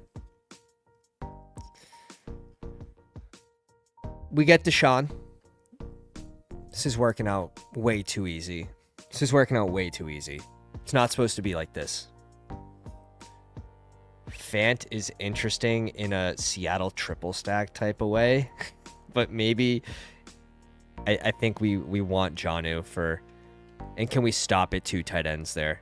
I think that's going to be interesting, and we're just going to have to see what it comes down to for our build at the end of this. But stopping at 4 RBs is going to be the plan still. I don't think Gibson really does a whole lot for this team. I mean, he has the contingent upside of a Stevenson injury, and there's no clear number 3 behind Gibson that's going to like eat into a 50-50 role, like in some offenses where the 2 and 3 would probably split a lot. Gibson would probably consume 75% of the workload. And he should have a good third down role anyways. But one of these two I think is interesting. Dobbins is actually interesting in the grossest kind of way. In a hyper fragile type build. Eesh.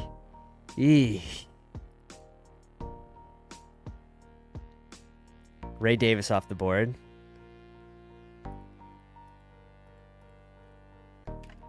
King of QC in the live stream.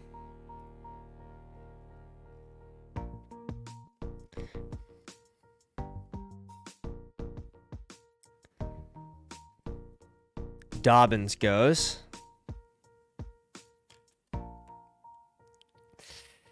We could lean into an even later rookie and like, well, we can't do Brandon Allen because we have Brees, but we can go Estime, which would be fun. Or lean into like Kendry Miller going super late. Okay, so everyone basically gets sniped there. I think we're just going to go Geno Smith here. We'll grab our third QB. Test results came back, and it looks like it's nothing serious for Geno. So, good news. Good news for Genes. We bring in the double stack. We have Roma Dunze as the bring back week 17. If you guys are curious what all these colors and stuff is, this is bestballoverlay.com. And you can get this too. Promo code Pounders, all caps, are 33% off. My partner and I started this. So, support a streamer today and save your portfolio, man. Some of the cool stuff that you can deep dive into is just so sick. Getting the closing line value on every single team and looking back at those like big board teams is insanely fun. The best Twitter clickbait one can buy for the price of less than 1 BBM. All right. This 3 QB team, very fun. And we get to it, 138. Hopefully we can bring in Jonnu. Should be pretty easy. We have 17%. I like Likely too. And I like Likely with Ingram. So we'll have to see. Maybe we go a late Malik Washington. Could that be... What's this team going to boil out to be? 3, 4, 7, 14, 15, 16, 17. So it's either going to be... Well, I don't think we need 3 tight ends. That's the thing. So we're going to either gonna have an extra wide receiver spot or extra running back spot after 4. No, this is BBM, my brother. Yeah. He sees the build and he's like, what did he do here? It's turned out pretty fun. We're definitely grabbing another receiver. And I think Malik Washington's actually a stellar click with this build. I think Kendry Miller could be very interesting with this build as well. You know, can he get healthy by week 6? Like, do we really need him by week 6? We shouldn't. If we do, we're in trouble anyways. So I think Kendry's interesting in this build. We just have to figure out what we want to do here at tight end. And Noah Fant is somehow still on the board. Okay. Okay, good. Get rid of... I need people to get rid of options sometimes. Like, especially when they're hashtag my guys. Like, just take them off the board. I have Jalen McMillan steamed up here. If we go McMillan, we probably want Jonnu.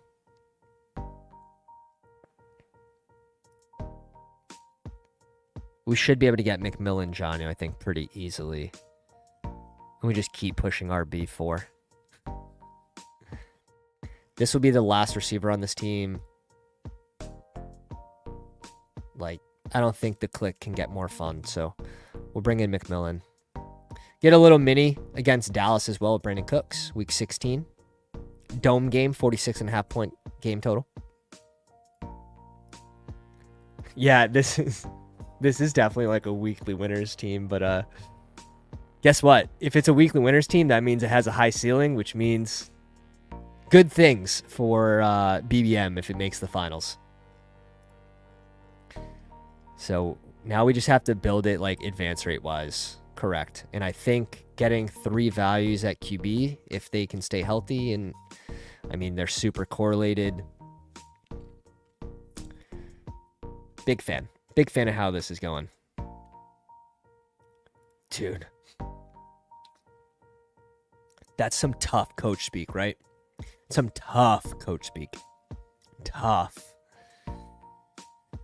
But is that the coach trying to get him like more motivated to come back, and like it's a hey, I'm putting you on notice type of comment? Like, definitely not good. We're definitely Janu here. If Kendre somehow comes back to us at 199, that's when we start to consider it. But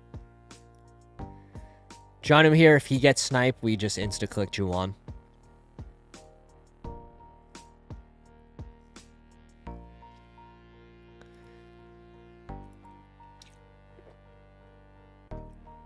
$2.562. This guy's got Ferg and Paffrey. Should be done at tight end. This guy's got Kelsey and Pitts. If this guy brings in Janu, I'm just gonna puke.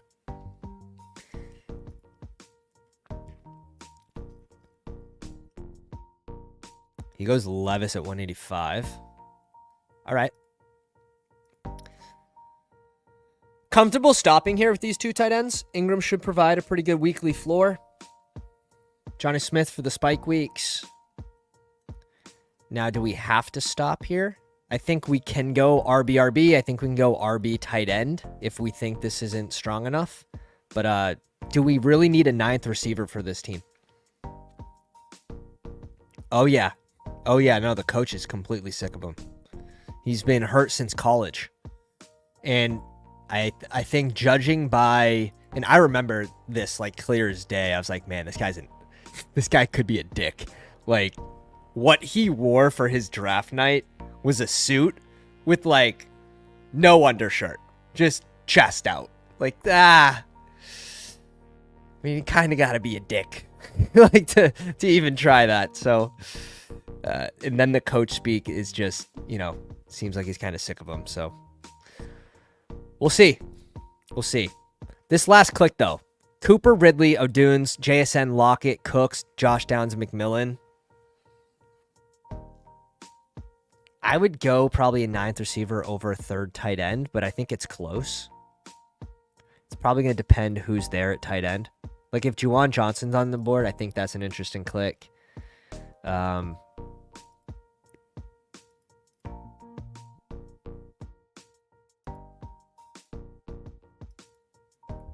we definitely need to bring back our RB first. We need to get our 4th RB. It's amazing for alpha score. Yeah. Oh, that means so much. That means so much. We're going to have Greg coming on from CoachSpeakIndex in 20 minutes. Pretty excited. Got plenty of questions for this guy who just started his own YouTube account too. So shout out to Greg.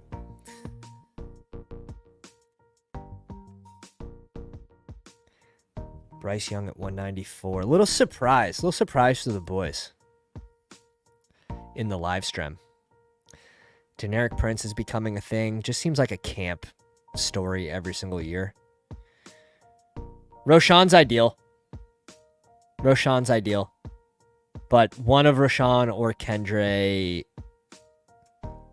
I don't mind leaning into uncertainty with Kendre, especially where we were taking him so much at 160s. All the way down to like 145. He goes Kendre. That might have been an auto click though. This guy needs a QB. Sir, there's like no QBs left. He's going Derek Carr. Don't go Derek Carr, because then he'll do something crazy. This guy before us should be clicking Derek Carr with Olave. Don't do it to us. Oh, no, not the 000s. Not the 000s. Okay, that might have been auto as well.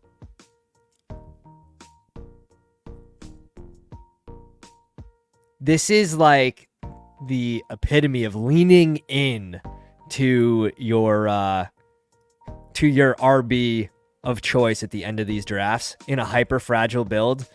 Bringing in Rashawn Johnson here is just a great example of leaning in on hyper fragile. Like, this is it's probably ideal for my stance on this player.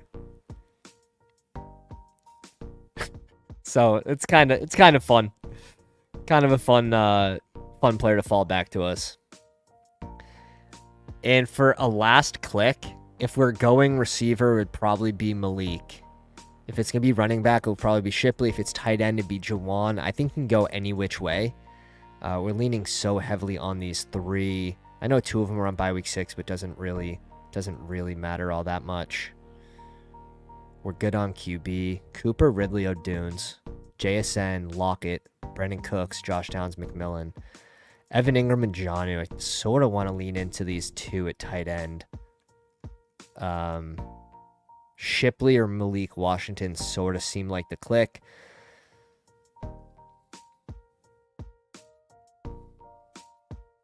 Be a man, take a stand. I love that. Ooh, did they drop another new contest? Or has that one been out?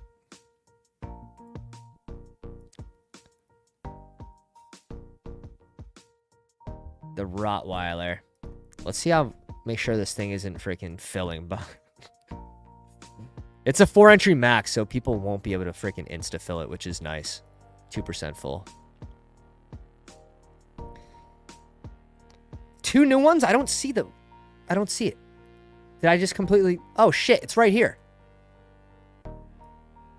4-entry max is an $8 tournament. Yeah, we're going to be doing both of these.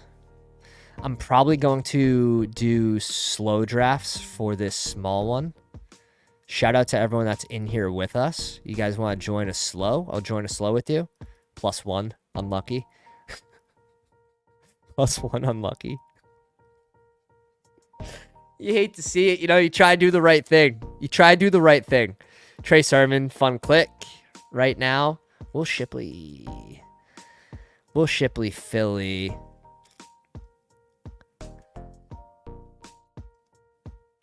I'm good with either one of these, to be honest. McMillan, Downs, Brandon Cooks, Lockett, JSN, O'Dunes, Ridley, and Cooper. I really do think we have enough at receiver. This ends up being a luxury click, like no matter what we do. Juwan Johnson was off the board too, which is good to note.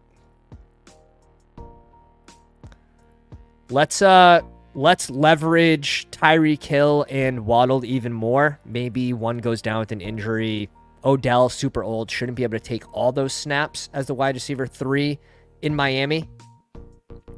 So maybe you get Waddle or Tyreek Hill leave the game before halftime in 50% of games again this year, and Malik Washington steps up. I'm actually at 13% Malik. That's a lot. I didn't realize that. Holy smokes. I want more Shipley. We're at 8%. But let's lean into Rashawn here in this hyper fragile build. Someone that I'm already leaning so heavily into at 32%, and we got him last draft too.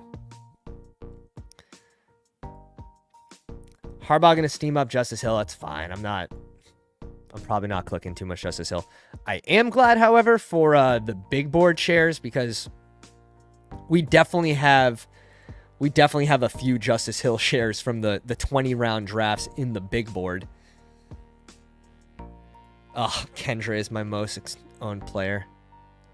Justice Hill at 4%. Dude, Ryan Tannehill, he made it on a $3 team. Oh, shit. That's when he was, like, potentially going to be in Pittsburgh. QBs, Trevor Lawrence at 24%, Lamar. The wide receivers is where we really crushed it. 20%, 26% Burton in the 20th round. Waddle, who rose from pick 40 as our wide receiver 2. Like, talk about really, really getting some expensive closing line value in those first 4 rounds. Roman Wilson was super late, but we drafted him up. Mooney was someone that was literally, you can get at pick 240. pick 240 until the news broke that he went to Atlanta. Then he rose up to like the 160 range. Malik Washington, another 20th round click. Pearsall in the 20s. Like, we really smoked those round 20 guys last year. Curtis Samuel, another one, went right by Zay Jones at 175. Christian Kirk, who started in the 60s. Odunze we take a fall on because of landing spot, but Godwin. Yeah, a lot of risers in here, which is what you want to see. Evan Ingram. Pitts started at pick 100, boys. In the big board. Pitts started at pick 100. But we're going to have Greg coming on from the CoachSpeakIndex Twitter account, which I'm sure you guys are familiar with. Great account that, I mean, if you want to hear what the coaches are actually saying about these players, I fully recommend. This is one of two Twitter accounts that I have on for notifications. Like, it's that important. So Coach Speak about Marshawn Lloyd looks good, but like, goddamn, like the mixed reports of Lloyd is like, it's just like an absolute roller coaster right now. So I'm curious what he has to say about Marshawn Lloyd. But let's see. We had a pounder in that last room, right? Let me mark this one as well. Live draft 8-2. Also gonna have to get my headphones. Who's in this room? We had King of QC, Josh Allen and Danny Dimes. Nice pairing. Gibbs, Warren, Pollard, Wright, Dobbins, and Braylon Allen. I like the room. Garrett Wilson, Tank Dell, Worthy. Curtis Samuel, Wicks, Gabe. AD at 135 is nice. And Hyatt. Correlated. Bring back AD week 17. Correlated Buffalo week 17 bring back with Braylon Allen and Garrett Wilson, which is nice. And then Knox, just maybe leveraging some of the Kincaid tutties is a fun click at end of drafts. It looks like they want to run a lot of 2 tight end sets too, especially if they have this Mickey Mouse crew of wide receivers that, you know, aren't used to playing in 2 wide receiver sets. Just the amount of buzz like this guy Shavers is getting too. I'm curious what Greg has to say about that. My ADP 130 Brooks bag feels nice. Oh, yeah. Oh, yeah. Brooks around pick 132 in the big board. Yeah, I saw. It's absolutely classic. The karaoke draft. I think he's doing another one soon. I saw. It's so classic. It's so classic. But we have 61 BBMs left. Let's kind of break down. I haven't gone into my minis as of late. I want to see where my mini stacks lie for week 17 correlation. And what's cool about this is you can also go in and you can see like what % of modified double RB you're drafting this offseason. It'll tell you your whole portfolio. It'll tell you your modified hero RB, which is I'm going to have a lot of that. I'm going to have a lot of hero RB as well. So about 51% of my portfolio is modified, and then double anchors, decent amount. But all right, so this is week 17. I know that. I haven't checked the mini stacks in week 17 in a little bit. Damn, boy. He's getting reps with the ones, which he could earn a roll. He could earn a roll. That's all I'm saying. Wow. We are actually pretty well balanced here. 7% plus of every game for mini stacks for week 17. And mini stacks are constituted here as 2 players from any same team plus at least 1 player from the opposing team. Doesn't include QBs. So this is nice to see. Very heavy on Chicago, Seattle, which is because of my Roshan. That makes a lot of sense. And then grabbing a lot of DK or Lockett right now, or Fant and Sharbs. Like, I have a ton of those guys. So it does make sense why this is at 28%. Chargers, New England. A lot of late New England back stacks. And then you could also see like Green Bay, Minnesota. Like I'm not drafting right now the Minnesota QB. So this is going to be lower, especially for, not for this, but for the playoff stacks. Let's see. I want to find, here's a plus 77 closing line value team. Minus 25 on Burr. Is this like an auto pick? He was going early, huh? Both Burrow and Stroud fell a lot since the beginning. We still get decent closing line value on these 3 clicks. Ty Chandler at 161. Here's Downs at 137. Just criminal. Criminal. Ooh, what's the minus 106? Who do we take a hit on? Evan Hull? Oh my God. Oh, these are not BBMs. Let me pull up the BBMs. I was like, there's no way I even have an Evan Hull share in BBM. That seems like such an early like post NFL draft take. Let's open one up. Mims, Juwan Johnson minus 31. I'm gonna have a lot of minus because of Juwan Johnson being heavy on him early.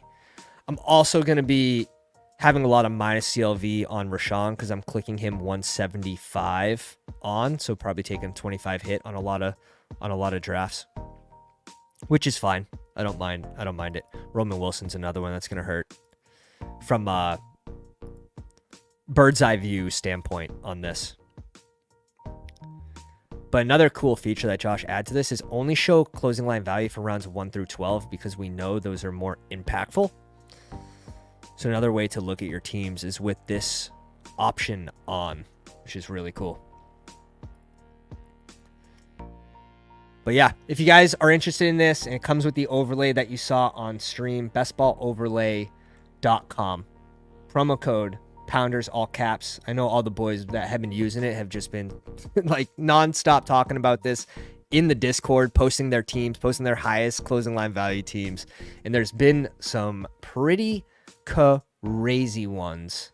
I know Nick NF42 posted a plus 365 from the big board, which has just been absolutely ludicrous.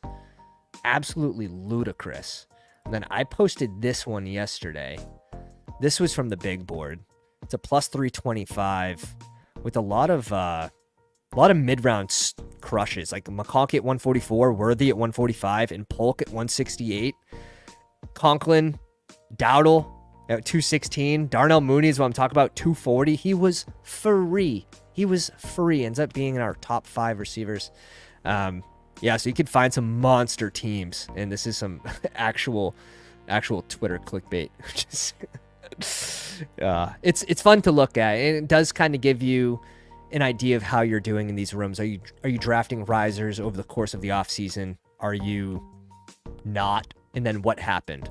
Was it, Justin Fields going from being on a team to no one wanting him, or what was the case? So kind of making sure that your process is foolproof. It's been a big help for me. And where you care about it and where you don't care, like there's going to be players I know I'm going to lose closing line value on. I don't care because I'm going to be higher on that guy. And I think that's important to not be too egocentric with the numbers as well. Do you guys think the marathon's going to fill? Like, is this 19% full? You have BBM that's at like 55%. Is this contest going to have overlay? Has anyone started doing this just in case?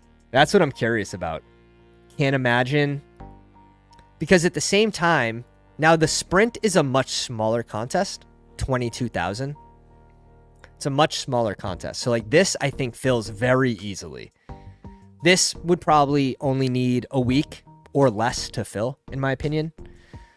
We've seen this with dog bowls that were in the $50 range. Of course, that one didn't fill, but the dog bowl was also a like top 3 get in, and that's it. 4th place was $0.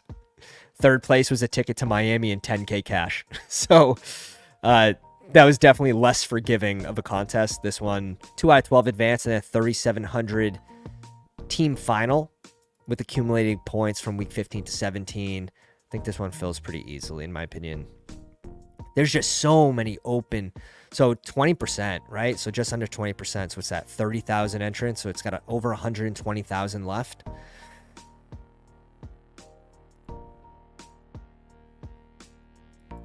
It's gonna be close. I know people are sickos. Like when they see overlay, they switch over to different contests from DK. They'll come from everywhere. They'll come out of the woods. And I know that last week's gonna be insane.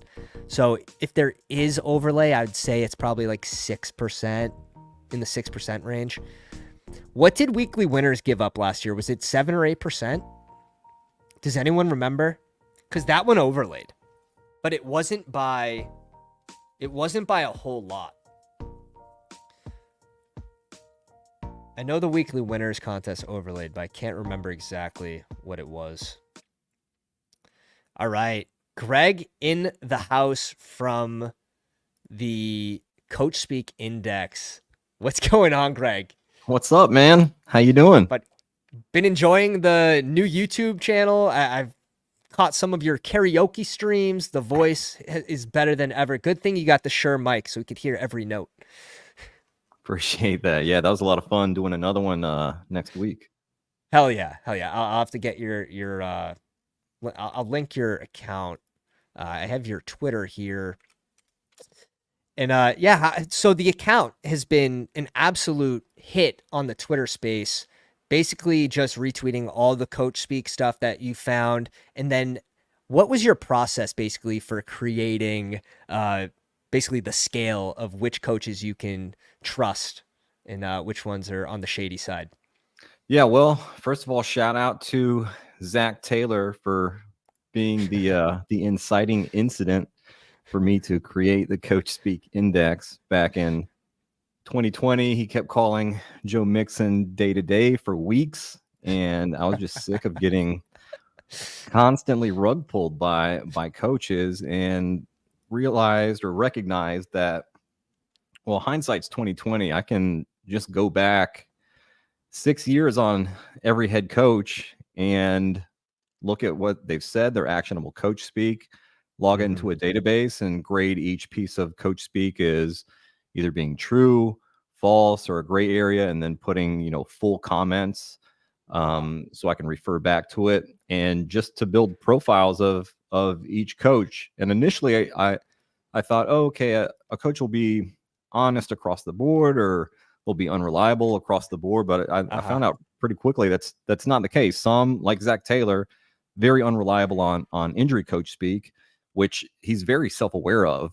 He references that a lot in press conferences, but he's actually pretty reliable on player usage and workload coach speak. So it was a lot of fun creating the database. It took a long time, over 2 years to create it, but I knew immediately when I was working on it. The first coach I did was Pete Carroll, and I was like, man, this is going to be a game changer. And the more I built it out, the more I became confident in that. And I think just the reception to it by the fantasy community is kind of bearing that out. Yeah, it really has been, like you said, game changing. There's 100% a need for it, and I can see you growing like very quickly. Sort of like 32 beat writers. Like once they hit a point, like you saw enormous growth. Yeah, just snowballs. Exactly. That's what it is. Once you have that set amount of people that retweet, and it just grows and grows. So congrats, you're creating a monster. If you want to follow this account, which you should be, if you're playing fantasy football, whether it's for Bestball or if it's even for season long, such an important account to follow, and put the notifications on for the man. Like, I have 2 accounts with notifications on. It's you and 32 beat writers. Everything else is silenced. My personal Instagram account silenced. So it's been great. Yeah, I see the Coach Speak Index on a lot of lists of 2, and it's Coach Speak Index and 32 beat writers, which is pretty cool. Dude, it's crazy. Who's recently been the biggest pain in your ass in the last week or two? Man, I mean, well, Dennis Allen just hates everybody. Especially AT. I mean, it's I guess he's actually kind of helped, get new followers because those tweets go pretty viral when he's just, dumping on all of his players and A.T. Perry being It's the number one guy there. yeah, But, yeah, by the yeah. way, here, sorry, in chat, I see someone asking for a Doris Fountain update from the Detroit Lions, and this is a great chance for me to plug the private Discord that I'm launching as soon Let's as go. I'm done here. Listen to Dan Campbell's presser this morning, and all of there. I tweet out like all the crucial stuff, like the really big stuff, and I don't have time to tweet every single like little detail from the press conferences. So what I'm doing is for each team on the private Discord, I have a separate thread, and as I watch the press conferences, I just type in notes there that are possibly fantasy relevant in the future, and that way it's like, okay, here are the important notes from today's press conference. But also, if you want to at some point when you're creating your rankings or whatever, you can go to the thread of the team and just get like a nice 30,000 foot view of like, here's everything that they've been saying for the past few months on all these different players. And Doris Fountain is one of those guys that they've kind of been talking up a little bit throughout this off season. And since someone asked for it, I'll just real quick. Doris Fountain is making some plays. Dan Campbell said we are all intrigued with Fountain, but he also said we need to see more out of him. It's got to show up. He's got to be detailed in what he does. He has an unbelievable opportunity here. He knows that, and we got to see it, which is very Dan Campbell when, if a guy is not up to the standard yet of what he's asking for from a Lions player, he will say that. And we got kind of the same thing today with Donovan Peoples-Jones, with him talking about him. So there's your Doris Fountain update, you absolute sicko. Yeah, gross. Yeah, we have some sickos in chat. There's no doubt about it. Shavers probably be another one. What are you hearing about Shavers in Buffalo, since we're getting gross already? Yeah, they like him. It sounds like he'll be valuable on special teams, and that's how you make the team. That's how you make the roster, and then we'll see beyond that. But a lot of potential mouths wanting to be fed in Buffalo. And not a lot of highly dependable wide receivers, at least from a standpoint of like their ability to play in two wide receiver sets, or that even being a thing that they've had a lot of experience in. I think the biggest hope is probably Keon Coleman right now. And then who would you have as the wide receiver 2 there? I actually have Curtis Samuel as my wide receiver 1. Okay. In Buffalo. And it's looking like he's going to get some work at running back again with Joe Brady, which, depresses the James Cook, Ray Davis stuff just a little bit. And obviously it's great for Curtis Samuel. But I mean, Joe Brady saying, I wish this team was like all Curtis Samuels. That's very high praise for someone. And he loves the guy. He's very dependable. Keon Coleman, pretty boomer bust. Maybe he has an incredible season. Maybe he puts up, 1,100 yards and 9 touchdowns. Maybe he completely busts. We really have no idea. Like, the profile isn't great. The opportunity is. And when you get those two things kind of going up against each other, and then you also have the sort of X factor of Josh Allen and how much he improvises, and when plays break down, Keon Coleman is a pretty nice guy to have that's running 40 yards down the field and just like put it up and let him get it.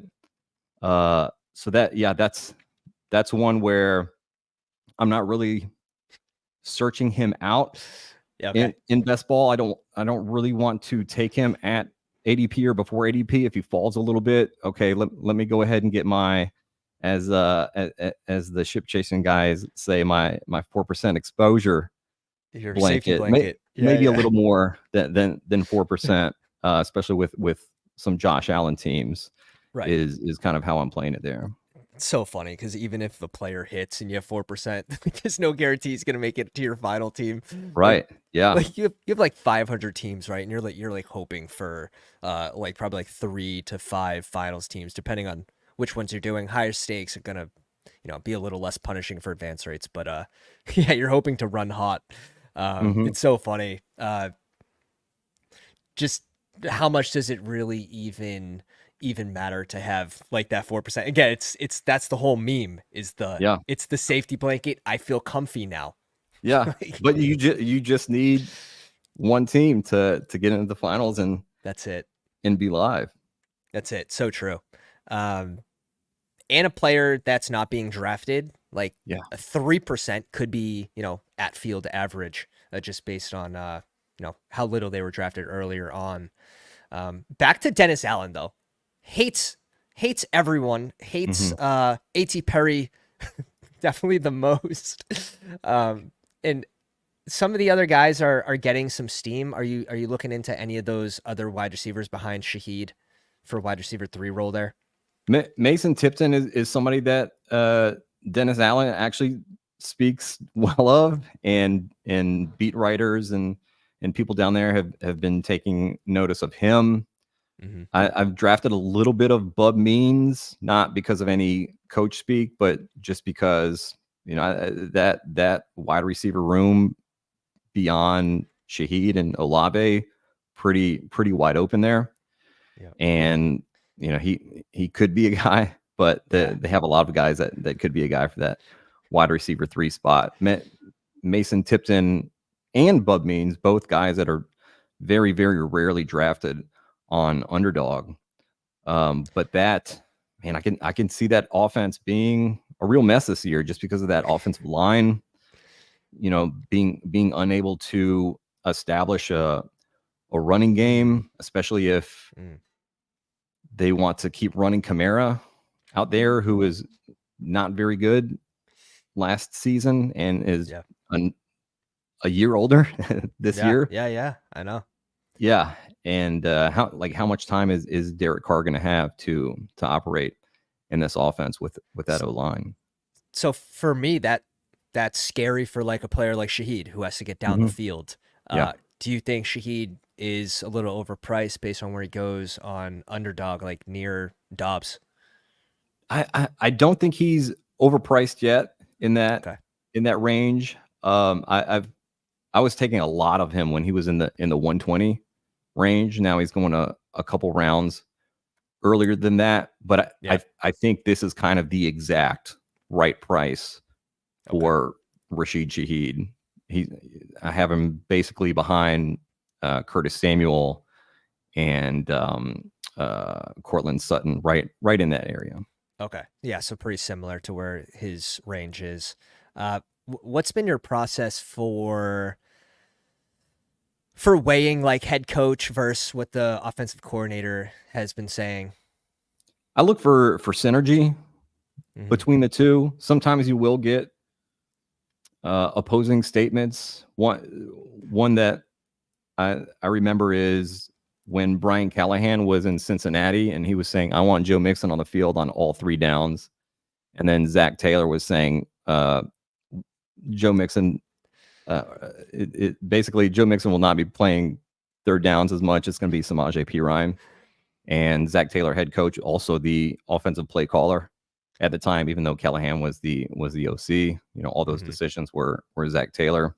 So when you get that, usually you kind of lean towards a head coach, especially if it's a higher reliability rating. But when the coach, the head coach, and the offensive coordinator are saying the same things, and you get that synergy, and they have a high reliability rating, then I'm really taking notice of that. Now with Brian Callahan now as a head coach, we don't have reliability ratings for him because he's never been a head coach before. But what he has been saying and what offensive coordinator Nick Holtz have been saying about Tony Pollard and Tyjae Spears line up perfectly. They've both been calling those two backs interchangeable, 1A, 1B, from months ago, back like right after they got Tony Pollard. They've been saying, yeah, they're interchangeable. There will be a hot hand element sometimes, but like we view both of them as starters for us, and they're going to get a lot of work in the passing game, and they're going to get their fair share of carries. Yeah, I think both of them are actually great clicks based on price too, right? Yeah.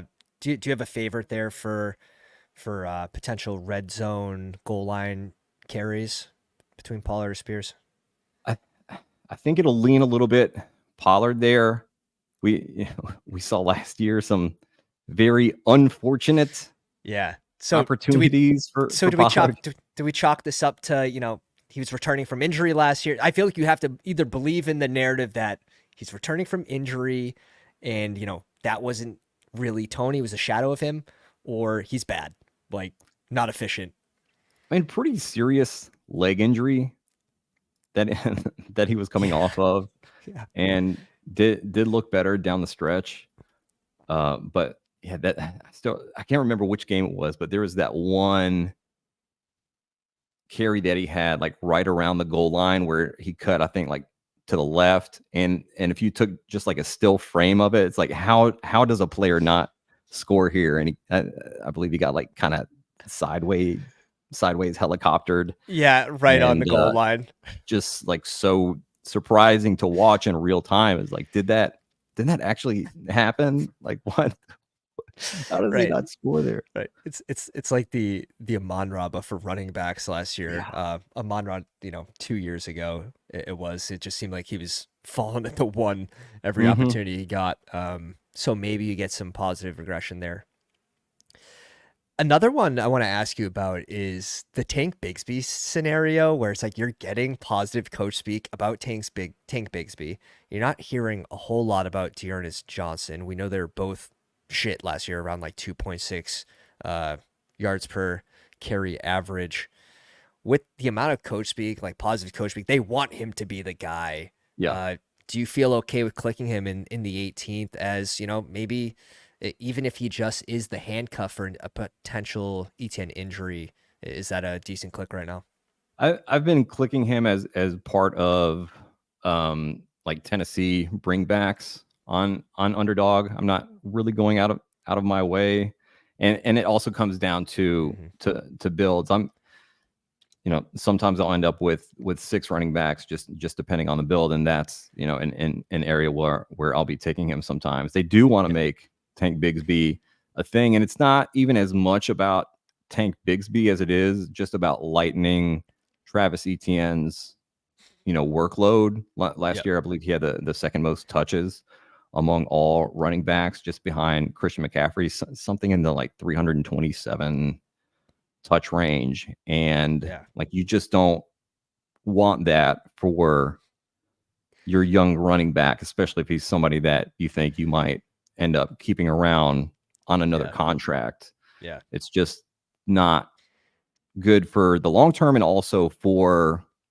the current season, right? You don't want them worn down by the time you get to make or break games at the end of the season and in the playoffs. Push. You want to keep those guys healthy, but at the same time, if you have no options behind them, you don't really have much choice. But we did see a ton of usage and snaps for Travis Etienne in the first half of the season. Yeah. And then when they were talking about kind of lightening the workload, we saw Travis Etienne's snaps go down quite a bit per percentage wise. I tweeted out some time back of how many games he had over 80% of snaps in that first half of the season. The second half of the season had, I think, maybe 2 games over like 70%. Right. Snaps, and then he was he was hyper efficient with the touchdowns, which is kind of like the worry going into this year. If he's not hyper efficient with those touchdowns in the red zone, that's why you saw that fall. And a bad offensive line again this year. I can pull it up here so everyone can get a nice little visual. This is nice. Yeah, you have the 80% plus basically, a couple weeks in the 70s, but 8% plus on average. And then after the bye week, really getting mixed in like Dearness Johnson were in the first. The thing is though, 60%, 60 to 70%, you want it to be probably in that 70% plus range, especially for where he's going. It's just, if you get the same Dearness Johnson, you get the same Tank Bigsby as last year, it's going to be tough to keep those guys on the field over ETN.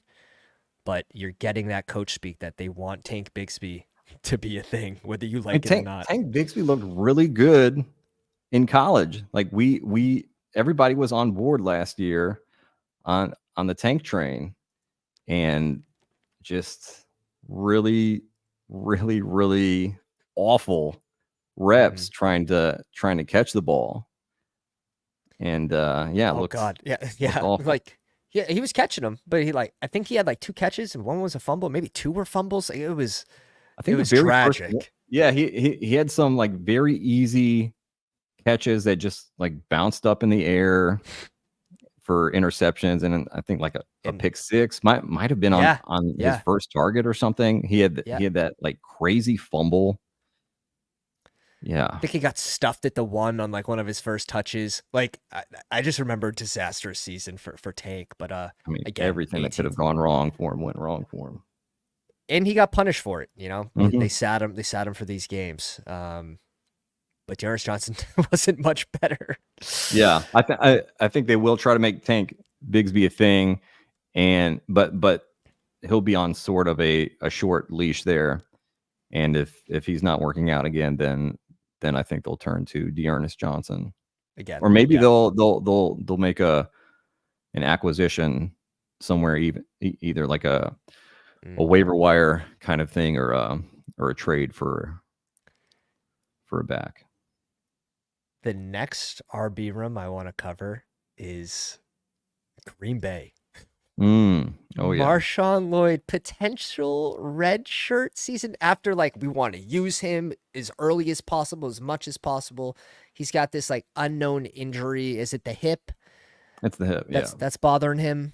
How much are you leaning into the potential of a red shirt season with also the positive coach speak news of AJ Dillon? Yeah, so that was the red shirt season thing was speculation from a beat writer, I believe a Packers beat writer, and that got a Roto World blurb, and now people are talking about it because it's following this AJ Dillon best shape of his life comments, and the whole like 1-2 punch. Yeah, but and Marshawn Lloyd had been out a little while with a hip injury. He's back in practice now. LaFleur didn't seem too concerned about the injury, and he wasn't out for too long. But training camp reps are super important for rookies at any position. And LaFleur said, he's behind a little bit, so kind of needs to catch up. But I'm not quite buying the AJ Dillon stuff. Like, we've all seen AJ Dillon with plenty of opportunities. Now it's no guarantee that Marshawn Lloyd is gonna hit. Like, he has an opportunity. What they've been talking about with him is using him as a weapon out of the backfield. So it sounds like more of a change of pace back than for instance, if something were to happen to Josh Jacobs, I don't necessarily see Marshawn Lloyd jumping up into that RB1 role and being anything close to a workhorse. I think we actually might, in that case, see more AJ Dillon than we do Marshawn Lloyd. But as it stands right now, I think it's going to be Josh Jacobs being used as Matt LaFleur likes to use his running backs, which is, multiple a platoon. RBs, where the lead guy plays about 60% of snaps. He'll get, valuable red zone work, which is great.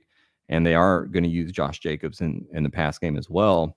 And then, having A.J. Dillon and Marshawn Lloyd play, I think it'll be a little more Marshawn Lloyd because A.J. Dillon is more of the, Josh Jacobs type. Yeah. Lead. Should be power back. Yeah, somehow bruiser. isn't. Yeah. Just running in quicksand. Positive news about him this season, but yeah, I'm on the same page of like, let me see it first. But yeah, this is a team. I think you're right. They want to run multiple running backs. We've seen this in the past. We've seen the hashtags like free Aaron Jones tweets before. There was also some coach speak early on, if you remember, revolving around Green Bay and how they want to use their running backs. It was along the lines of like, we want to make sure that our number one guy is healthy. Like they just acquired Jacobs. They knew that he could be a workhorse, that he could, take on 25 plus touches a game, but that they were also acknowledging that they don't have to do that. Right. And they want to keep him healthy for, like we said earlier, like that playoff push.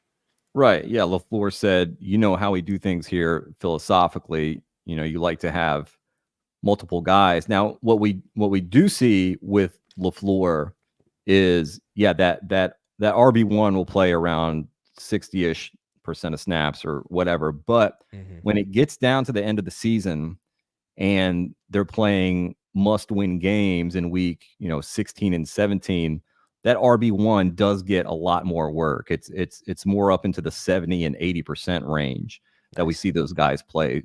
So I think Josh Jacobs is still a good pick at current ADP.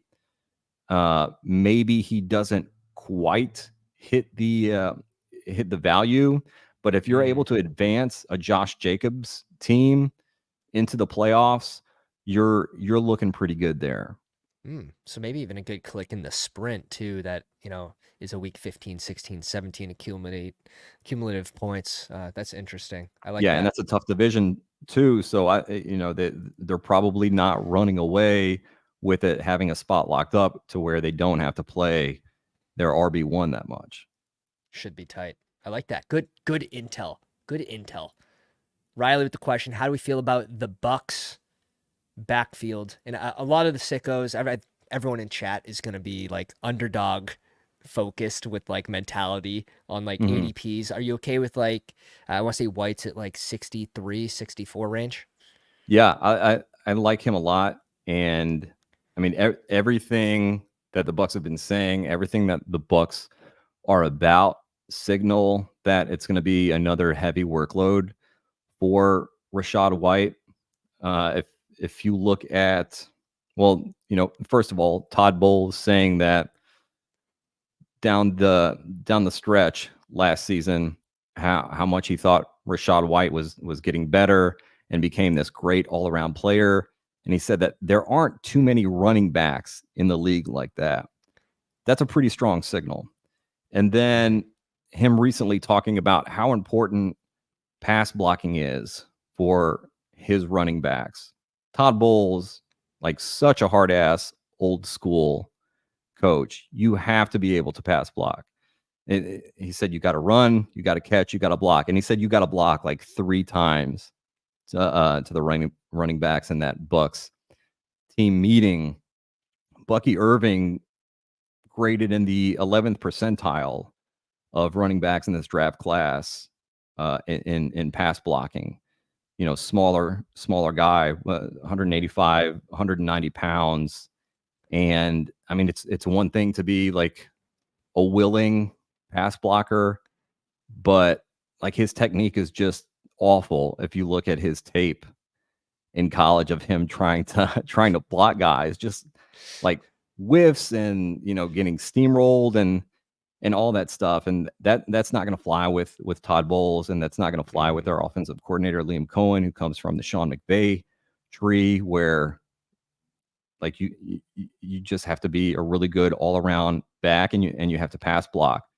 So I do love Bucky Irving with the ball in his hands, super exciting, really shifty running back.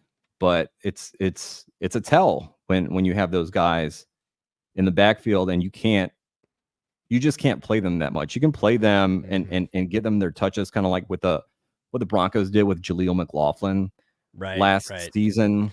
Another small guy where Sean Payton says you can't have him in the backfield that often when you have linebackers blitzing. So yeah, and we saw McLaughlin touch the ball on like 62% of the plays that he was in on. So yeah, you would like to get the ball in those guys' hands, but they have to be good pass blockers. And when Todd Bowles was asked about Bucky Irving, but before training camp, he said, "Well, we'll see what happens when the pads come on." And he mentioned that Chase Edmonds is also in that mix there. Damn. Damn. Yeah. So Bucky is someone that I've been cooling off of, and I did sneak into a draft. We can continue this conversation. I did jump into a Dachshund. I don't think any pounders got in here. We did tip off the YouTube memberships as well as the Patreon members. Appreciate you guys. But I've been cooled off of that click, but that probably means I should be taking more Rachaad White. I have him at 69 right now. I love him in the eliminator. Like I have a ton. I'm like 15, 16% of White in the eliminator. So grabbing these players in different contests too for your set portfolio, I think is an interesting way to go about it. Yeah, I do like him a lot. But I actually don't have that much Rachaad White just because of the way that I've been building teams. Like I love grabbing George Kittle when he falls in that, mid 60 range. Well, not even like falls. Like that's his ADP is around like 67. And he's on the rise now too, slowly. Mm-hmm. Yeah. Yeah, that's another thing is like you could like players, but is it optimal building strategies for how you're building early? You can find yourself with different percents. So it's a good point. This contest just dropped. It's a 4-entry max, $8 contest, 28,000 entrants, 2 out of 12 advanced, 1 out of 5, 1 out of 6. Pretty small final at 156, and that's going to pay out 300 with 30K up top, 20K. So it's really nice payouts. Yeah, it's pretty cool. I like the 4-entry max. What do you like here in the 12 spot? In the 12, quick. Yeah, Marvin Harrison. Okay. Sorry, I do a lot of Marvin Harrison. Drake London there. Oh shit! All right, we're on the same page. Yeah, I like this area because I mean the Atlanta Washington Week 17 correlation is just so nice. I could definitely see that being the highest scoring game of Week 17, and there's just so many really nice pieces there, and also kind of condensed touch tree of, all right, Atlanta, you have Drake London, Kyle Pitts, Bijan Robinson, and then Washington, you have Terry McLaurin, Jaden Daniels, and maybe some Jahan Dotson and B-Rob. Yeah. Is that O-line?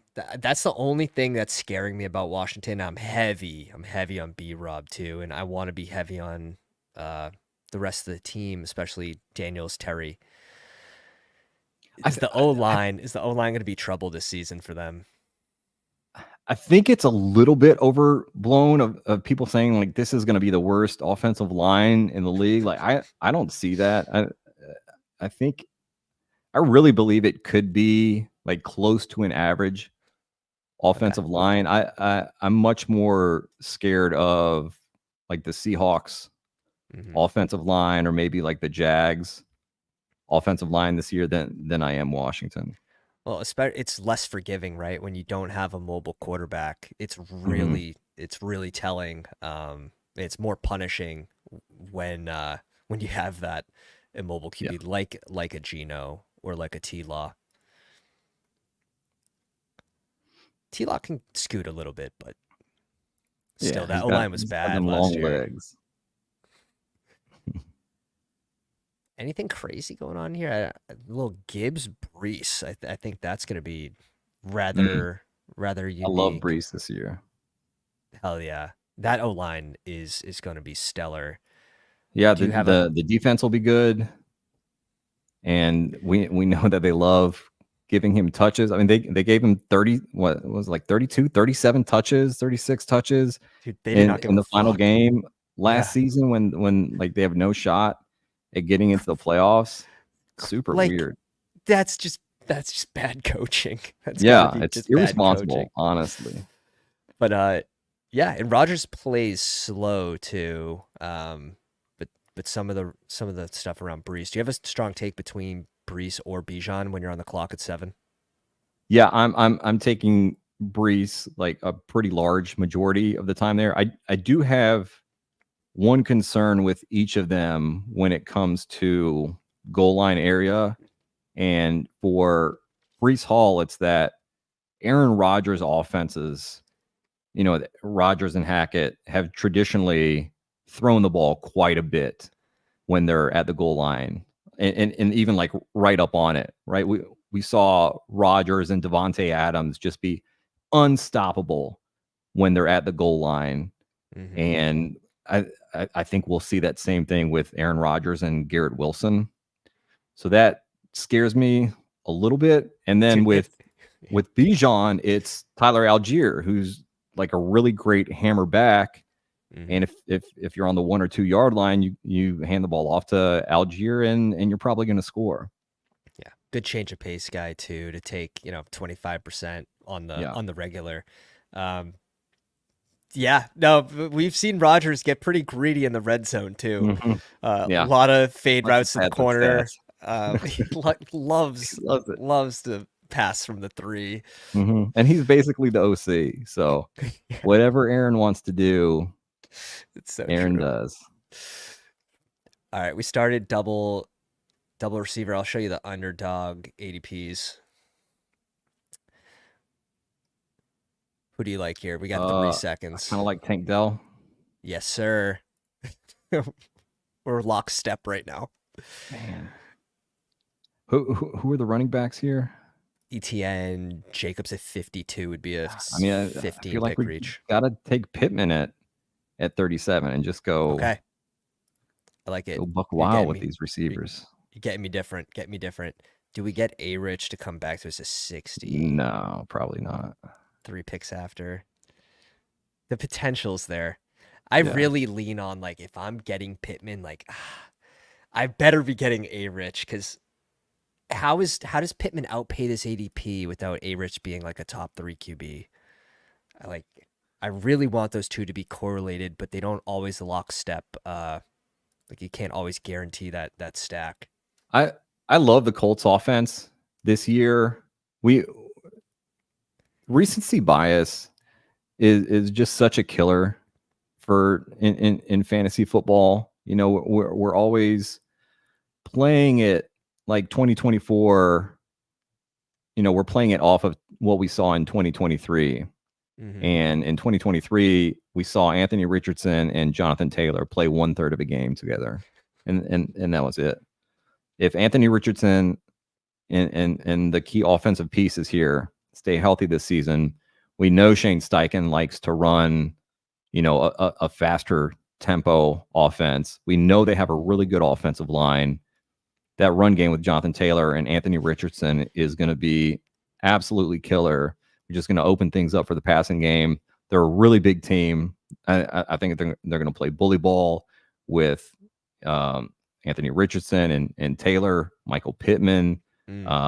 Their tight ends, if Jelani Woods ends up being a thing, and then if A.D. Mitchell expected to play a decent amount of snaps, maybe not like the clear wide receiver. Well, I guess it'll be wide receiver 3 because Josh Downs is locked in as wide receiver 2, but he'll play a decent amount of snaps at worst with Alec Pierce, and when he's on the field, they're a really big, monstrous bully team.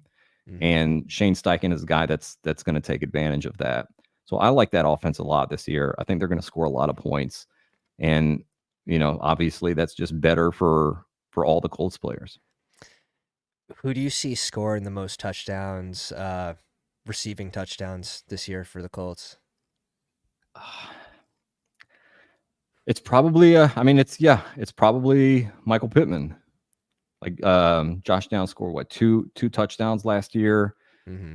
He can win it at all three levels, but he's used more kind of in that intermediate game. And I mean, Pittman's just big dude, nice hands, super reliable guy. That's what I sort of worry about. I like Downs, and like his price is insane, but does AD and Alec Pierce get mixed out there at a higher clip just because of role, basically, in two wide receiver sets, spreading the ball, spreading the field? Yeah, I don't feel great about my AD Mitchell bags right now. Like Interesting. I Because of don't the see them coach as dead speak? at all, but it's just like, okay, they like Alec Pierce. This is But crazy. bright side is they have said that these guys are going to battle it out in camp. Yeah. And if one guy clearly separates himself, then that guy is going to play the most. Do we want to go Kyle Pitts here with Drake Hell yeah. London? Hell yeah. And Grab then the we need a probably running back here, which we can go either Joe Mixon, get another Houston guy, or Rashad White. That's how I have them ranked, is Mixon and then White. Okay. Let's go mix it first then. Beautiful. Two little minis right now with Atlanta and Houston. Maybe we open up a Stroud click if he falls back. It happens. It happens when you don't have any Houston pieces. We'll see if it can happen today. Yeah. Bring the good luck, Greg. If you guys aren't already following Greg on Coach Speak Index, just start a YouTube channel as well. Link is in the description of the video, as well as a link to his Twitter machine. Just crazy. Notifications on, like always. Always. Love to hear it. NF42 in the house. Which coach do you trust the most based on your expertise? There are several that have high reliability ratings. Kyle Shanahan is definitely up there. Dan Campbell is a guy that Too you can, honest. yeah, he's very honest. All the coach bios are on the website, CoachSpeakIndex.com. You can check those out. Love that. How many? So is this your first year doing Underdog? Tell me about your best ball, because you're getting into the draft scene now, right? Yeah, I've been playing on Underdog for a few years. Just signed a partnership deal with them, which is pretty cool to come full circle, because Josh Norris was the first person in the industry to shout out the Coach Speak Index. Cool. Hell yeah. Back in like September, I believe, of last year, which was not too long after I launched. And one morning woke up to just the phone buzzing with notifications of like new follower. Oh yeah. Follower. I was like, okay, yeah. That holds weight. That holds weight. Something's happening here. And it's just kind of snowballed ever since then. So pretty cool for that to come back full circle. But yeah, I maxed out the Bestball Mania last season. Cool. And then I'm maxing it again this season. But that's about all the extra time that I have.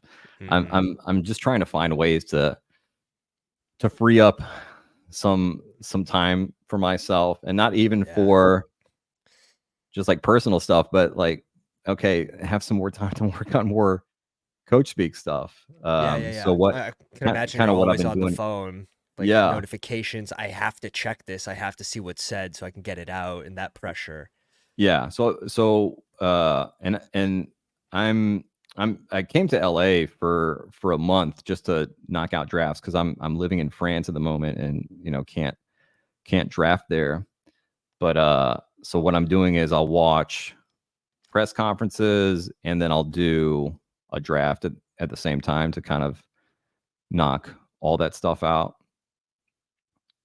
And it's nice when you're kind of on the end in a draft somewhere. It's like, all right, make my picks.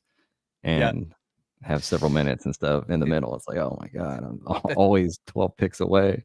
That's how I feel when I'm working out. It's like, oh yeah, we got the 12 spot. I can get a couple sets in, make it 2 picks, go back to it. Whether like if you're like pick 5 or 6, it's like you might miss a pick in there somewhere.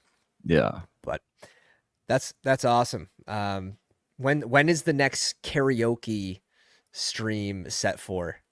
I'm still waiting for confirmation. I have a good friend here in LA that has a beautiful big studio. I don't want to do it here at the Airbnb and get kicked out for for singing real loud. So I'm aiming for Wednesday 9 p.m. Eastern, Wow. and Wow. yeah, hopefully that'll You're be the time of day. You're setting the bar high with the studio. You're setting the bar high. Yeah, just want to have that freedom to hit that top note and not break the microphone. not be charged for it. That's the best. In your Twitter bio, award-winning comedy screenwriter. Mm-hmm. What's that for? Yeah, that was the 2015 Austin Film Festival. I wrote a Workaholics spec that they loved and awarded me for, and that ended up getting me an open door pitch thing with Adult Swim, and ended up making a lot of great friends there in Austin, and yeah, people said it was the best episode of Workaholics that they'd ever read. That's funny. My college buddies were avid Workaholics fans. Do we have Kyler? Kyler. Yeah, Kyler here is Crowd's not available, right? Easy click. Yeah, if we want receiver, we'd have to reach up for Palmer, or we can go. I think we go another running back here, right? We can go Arizona, James Conner. All right, let's lean in. Let's go. Let's lean in. And you guys are seeing right now, bestballoverlay.com gives you the correlation, the bringbacks. Week 16, 17, I have turned on. I have week 15 off. Also gives you the game spreads with the hover option. So if you guys like that, bestballoverlay.com, promo code Pounders, all caps, for 33% off, less than 1 BBM a month. That Workaholics spec script, by the way, is on my personal website. If you go to my personal Twitter account at Greg Branos, I believe it's linked in the WordPress there. I have a Workaholic spec, a really great New Girl spec that I'm proud of. That kind of was the first one that I wrote that opened things up. A friend of mine was friends with a writer on New Girl and passed that along to her, and she was like, "Oh, this is really good. Like, you should pursue writing professionally." That's sick. That's sick. And now you're in the fantasy football space where dreams really come true. It's comedy in itself. Hey, Ty, appreciate you, dude. Gifting one to the live chat. Who ended up getting that? Cowboy. Jake in the house. Jake Corby. Congrats, dude. Go follow Tyler, by the way. Emo Cowboy. Almost at 1,000 followers. Really on Twitter, great right? Bestball takes. Yeah. Yeah. Ty's been a huge part of the community this offseason, literally pushing like support for everyone. And it's been in some of our live streams. Got to get you back again, Ty, before the summer ends. It's awesome. High energy too. Like, yeah, when my coffee runs out, I run out, Ty just stays high octane. Like, it's crazy. It's crazy. Kind of reminds me of Spags in a way. I'd love to see a Spags Tyler stream. Those two guys are high energy. This is shaping up nice. Coming back to us, so like the turns can be punishing. 108, 109. Most likely a double tap at receiver, I would think, with this current build. Looking ahead, who would you want for a receiver in this range? Huh. We're looking for wide receiver 5 here. It's the desert is coming. Man, I'm not like huge on these guys at that range. I mean, Shaheed, I like, Dobbs and Wicks, I feel are pretty decent best ball bets, but I'm not even sure that I would go receiver here. I might would dip into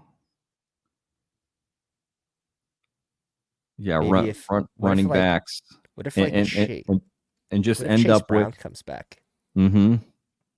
just end up with a five running back build, Mm-hmm.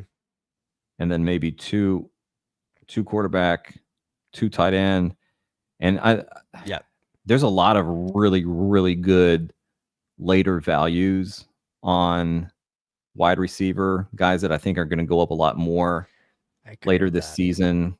Tolbert, Khalif Raymond, two of them. Tolbert's tough. Tolbert is tough because like the opportunities there, like Brian Schottenheimer was talking about yesterday, but just has not been a target earner. Like we can make excuses for guys like Jameson Williams and Rashad Bateman who haven't been healthy, been suspended for gambling, missed training camp, whatever. Jalen Tolbert has been healthy, I believe, the entire time and has done nothing with the Cowboys and not much. Like he had the same opportunity basically last year that he has this year. Like Michael Gallup wasn't good enough last year to block Jalen Tolbert getting playing time. All right, Chase Brown goes one pick before. We can go Spears here if you want. Yeah, I like Spears a lot. Okay, and then do we want to touch at receiver, or do you want double tap RB? Potentially stop at 4 would be kind of weird. Who are the other running backs that we have here? Basically Javonte, then the Cliff, if you believe in the Javonte resurgence season. I do a little bit. Ooh. Oh, we're really burying. Are we burying ourselves? We're doing it. Let's do it. There's no turning back. There's no turning back. Let's do it. Greg comes on the stream for the first draft ever, and we go 4 receivers straight, and we can't find another one. Oh dear. Oh dear. I'm nervous. The greatest part about being buried is when you come back out of the ground. 100%. Like and you show everyone you thought you had me, but you didn't bury me deep enough, bitch. What's tough is where the fuck does Kirk go? Kirk goes at 144. We might have to lean into Kirk falling to 156 by doing this. Yeah, I mean, which is okay. We have 2 major pieces in that offense. But I don't think we even necessarily need Kirk. Like we could go with a Will Levis late. What is the bye week for Kyler? It's not week 5, right? Dude, Kirk goes off at 114. Like we weren't getting him anyways. That's crazy. Okay. Yeah, somebody's saying Polk wide receiver 5. Yeah, there are guys like, like Jalen McMillan, I think is going to keep steaming up drafts. He has an 80. The ADP right now says like I think 184-ish or something like that. But yeah, in pretty much every draft that I've been in the past few days, he's going in like the 170s. And now sometimes I'm the one that's taking him at 170. But I have him last ranked night at I was doing a draft. On the dot. Oh wow. Last night I was doing a draft and someone took him at like 160. Ooh. And it was a red badge bro.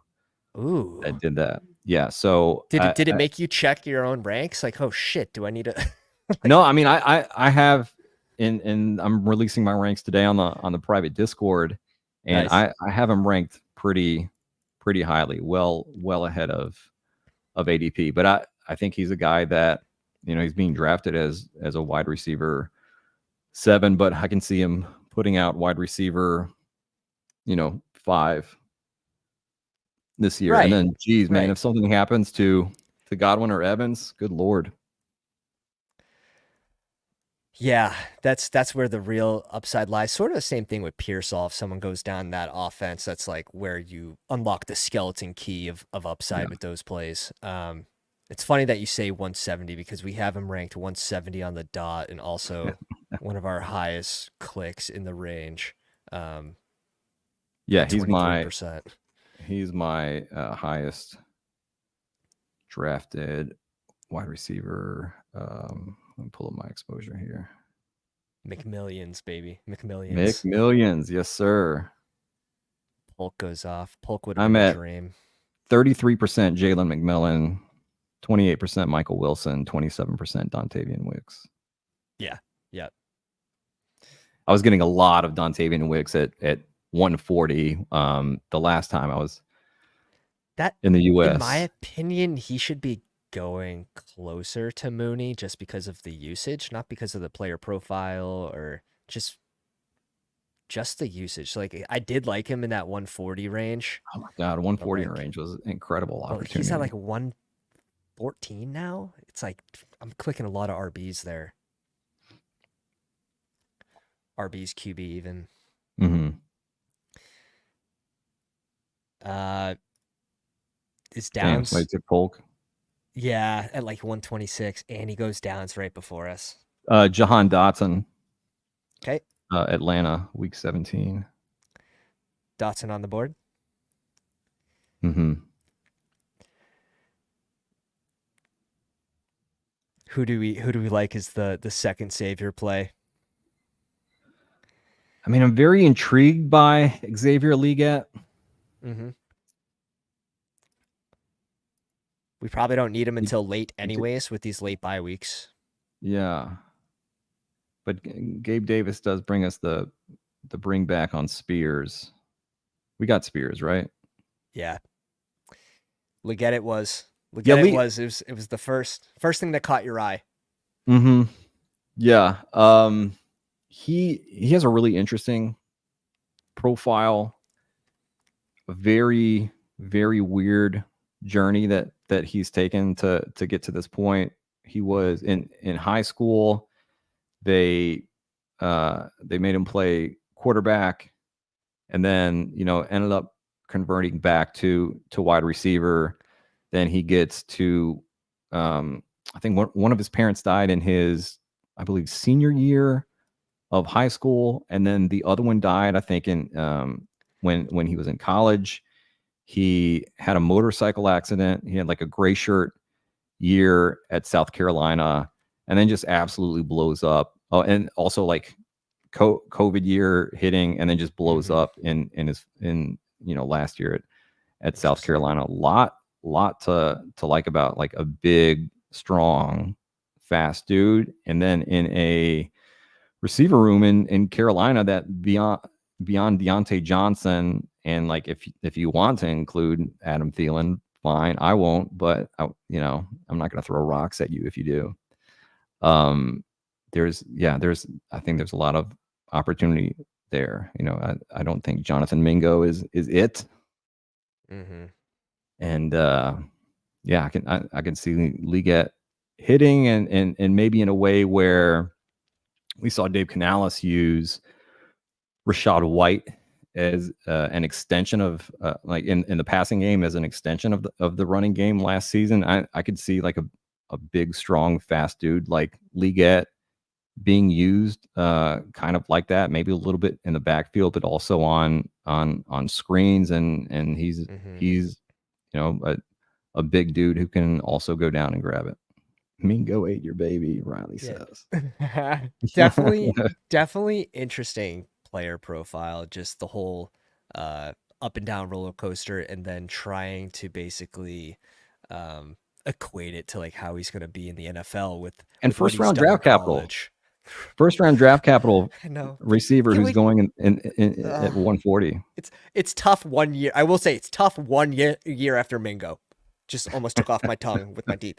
It's tough 1 year after the Mingo draft selection. It's like, all right, now we have to trust them on this guy that already has red flags. It's like, this is the most Carolina pick ever, but obviously can have that high upside. And then if you get Carolina to just improve in all phases of the game this year, it could be an interesting breakout rookie towards that, mid-season, towards the end of the season.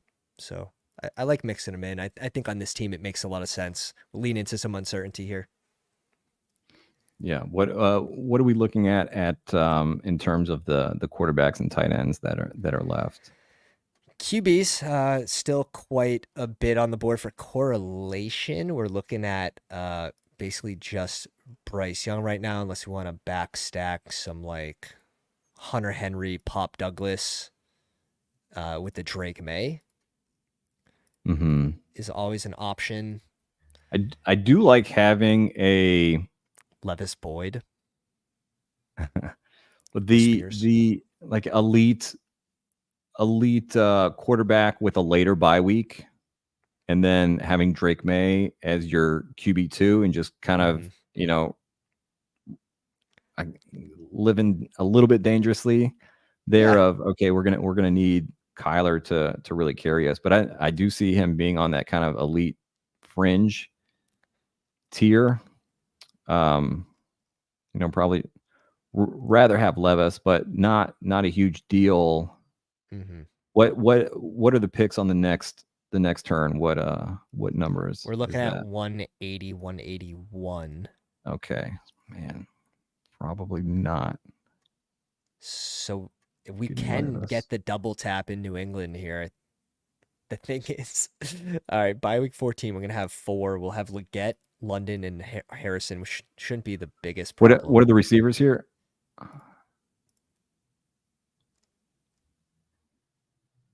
Ugh. Michael Wilson. What about Michael Wilson? He's there. Yeah. Do we want him here over Henry? We can go Michael Wilson and just go like crazy Arizona stack here. Okay, let's do it. Yeah. Let's catch up. Let's catch up at receiver. Love it. Marvin Harrison, Drake London, Tank Dell, Pittman, Jahan Dotson, Leggett, Douglas, and Michael Wilson leaning into this Arizona double stack. If Nick is still in the live stream, he's probably got to go to the bathroom or something. After the Michael Wilson click, just one of his heavier clicks in his portfolio. I always love it when there's a guy who I'm like, okay, yeah, I think I want to take a good stand on this player, and then Matt Harmon at Reception Perception is like, I like this player a lot. I'm like, okay, well, there's nothing better. I'm all in. 100%.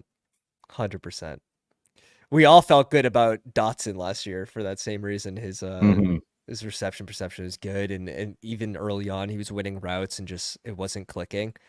Curious how that is going to play out this season. I mean, it wasn't Dotson clicking there for anybody there last year. It was not. No, it was not. What's going to be your favorite pairing tight end with Pitts here towards the end? Do you like to lean into like a likely with Pitts? Not like I'd like to have just one more tight end here, and I like those top 3 guys. The Fant, I would almost lean Tyler Conklin a little more because I just think he'll be a little more consistent than Fant, but I also really love Jonnu Smith this year. Mike McDaniel talking about, we can't expect what happened last year to be, the way that things were to be the way that they're always going to be, kind of like I mentioned before. Yeah. And he said that in regard to Jonnu Smith, because somebody was asking him, hey, you don't use tight ends a lot. Usage, right? Yeah. And he was like, yeah, we haven't in the past. And of course he didn't say it like because we had Durham Smythe and Mike Gesicki, right? Like we didn't have the personnel to, like, it would have been dumb if we relied on our tight end, if we used our tight end a lot. Now we have a legit, he called him master of yak, Jonnu Smith, that defenses have to worry about while they're already worrying about Tyreek Hill and Jalen Waddle, Devon Achane, Raheem Mostert, and now you throw Jonnu Smith into that mix. Right. It Yeah, seems like I like it. scheme wise, like such a fun place for Jono to land. Yeah. Yeah. Because he's obviously very scheme dependent. And I think Miami will definitely be able to bring the best out in him. I'm sitting at 17% Jonu. Uh, I like it. I like a lot of these late tight ends. Juwan Johnson probably should be back into the 17th, 16th round. What are your feels on Juwan and some of the news that's come out? Yeah, I mean, health wise, I expect him to be fine for the season, but he's just not like a guy that I really love in best ball. He's not a guy that I would want as like the tight end two and be done there. All right, we're up. Conk, Jonu, Yeah, I think same bye week. Do you care about it? same bye week for as Kyle Pitts. Conklin, yeah. Oh, no, let's do Jonu then if it's a different bye week. Oh my god. Punished. I made the flip. That's twice today. Okay, That's twice we lost the coin flip. We'll take a third tight end later. No, we don't need three. We don't need three. Okay. We need Drake May. We need Drake Yeah, May. let's get him. That was. I need the replay. I need to look at it. YouTube. I think we got hosed. We got hosed. Let's everybody at Underdog Fantasy right now. Yeah, right. What was that? What was that? All right, pretty cool. So I mean, we're getting some. We got triple stack with Kyler. What also would have been interesting is just waiting for maybe Colby Parkinson for the bring back in that Arizona Dome game. Yeah. Maybe we do that, and that's what's so nice about the overlays. It just underlines it for you and just shows you where your correlation lies. Maybe we do that as a last round click. I think we're going to have a luxury pick anyways in here. We have 2 clicks. Mix in Connor, Spears, and Javonte, probably an extra running back, I'd say. Yeah.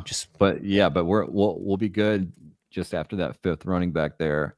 And then with the receivers, Marv, London, Tank, Pittman. We started 4 straight. Dotson, Leggett, Douglas, Michael Wilson. I mean, I feel pretty good about argue Michael Wilson being a wide receiver 8. Okay. I think the Capitals about right. You know, we took this long detour. It would feel good to have one in between there, but I think you can lean into this group, especially if like Leggett hits, draft like you're right. I think that's probably the best strategy there. Yeah, there's no need to play it safe in these. Would you rather go? Would you rather go Bryce Young as a 3rd QB on this combo with Leggett? No, I think I just push it with Kyler and hope that Drake May sees the field by like week 5 or something. I like it. Damn Ty put me full blast. All right. Favorite last round slappies. I'm a Rashawn Johnson slappy. Are you? Explain Rashawn Johnson to me like I'm a 5-year-old. Okay. Drafted in the 3rd round last year to be at least a change of pace back with Khalil Herbert. His opportunities came with an injury. He then gets a concussion when he has the opportunity to get that huge workload. So he never really got going last year. Chicago was also a shit fire. Like you can't even really take too much from it. He ran behind Bijan in college, so we don't really know a whole lot of his potential. But 3rd round capital versus Khalil Herbert's 6th round capital. Talks of, and who knows, this is fantasy space, wishful thinking. Khalil Herbert potentially getting moved to another team. If that happens, I think there's 3 or 4 good spots for Herbert where he would rise higher than Rashawn. I really think Rashawn actually wins in that deal. You got fun size Swift and fun size Khalil Herbert at 5'9". Rashawn Johnson being the 6 foot, 215, 220 guy. I like his chances for goal line stuff. And then we know pass pro, and he's pretty good as a pass catcher. So I like those high value touches. He goes so late that even if he just gets mixed in, I feel like it's a 0 risk click either way. Yeah, I view Rashawn Johnson as like a good enough running back who does a lot of things well that teams can trust on third downs, and if something happens like an injury or a trade, then he can avail himself well enough. I think he has potential to be a much better running back than what we saw last year. I just hope that ends up being the case. I think he could lose like a little bit of weight maybe. And yeah, I'd like to see a little more spryness out of him. We get to double tap. Let's do it. Colby and Roshan. Let's go. He's not clicking me off the Roshan. I love it. I've taken some Roshan. DeAndre Swift, bad short yardage running back. So I do see that goal line role going to Khalil Herbert / Roshan Johnson. And we know that they trust him on third downs, which, like you're saying, the kind of high value stuff is there for him. And to be able to get him in the final round here is, as a fifth running back, it just seems almost a luxury fifth running back. Yeah, nice pick. Yeah, this ended up being a really nice balanced team. Even if Kyler doesn't play till week 6, I don't think we get too far behind. If Kyler, Marv, James Conner, if they just do bad, like, this team's not going to advance anyway. So heavily investing in Arizona makes even more sense in this scenario. And then the end of season upside with Demario Douglas, we don't get any game stacks with New England, but that's fine. We have the week 17 Colby Parkinson bring back dome game, 48-point game total against the Rams. They thought they buried us. They thought they buried us, Pat. Then we came back. We're live. I'm more live now than ever. I'm Uma Thurman in Kill Bill. There's a throwback. 1, 2, 3. So we went 4 receivers through 10 rounds. Not your average draft, boys. Not your average draft. But it came out nice. Came out well balanced. Let's mark this one before we forget. Just mark it winner. Damn. Mark it first place. That'll do. We'll put you up somewhere nice in the Hawaiis. Have you heard anything about Colby versus Allen, both seemingly in the mix? We expect to. I want to say I heard something about Allen being with the 2s recently. Yeah, not much coach speak on the situation. They do like Colby Parkinson, and the camp reports have been saying that it's Colby Parkinson will take that Tyler Higbee role. So yeah, that's who I'm placing my chips on there. I like it.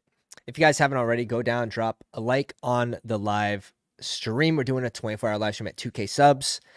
And give Greg a follow, Coach Speak Index, if you're not already following him. The link is in the description, and he has a new YouTube channel as well. And that link is there. And you can join some of those karaoke live draft streams that I'm looking forward to. But yeah, this one turned out nice. From the 12 spot, sometimes you have to put some trust into the room to leave you some falling values. We didn't really get any crazy values coming back to us in this one. Just some good old-fashioned drafting, relying on your own skills here. We did it. But well-balanced team. Greg, appreciate you coming on.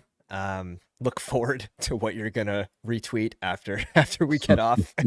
I'll be watching those videos. But congratulations on starting the YouTube. I know it's a big step too. Thank you so much. Really appreciate the invite. Had a ton of fun here, and let's start spending that money because it's a winner. Yeah, spend it ahead of time. There we go. That's just great. Great advice. All right, boys. I appreciate you Peace, guys. All right, Greg. Pounders.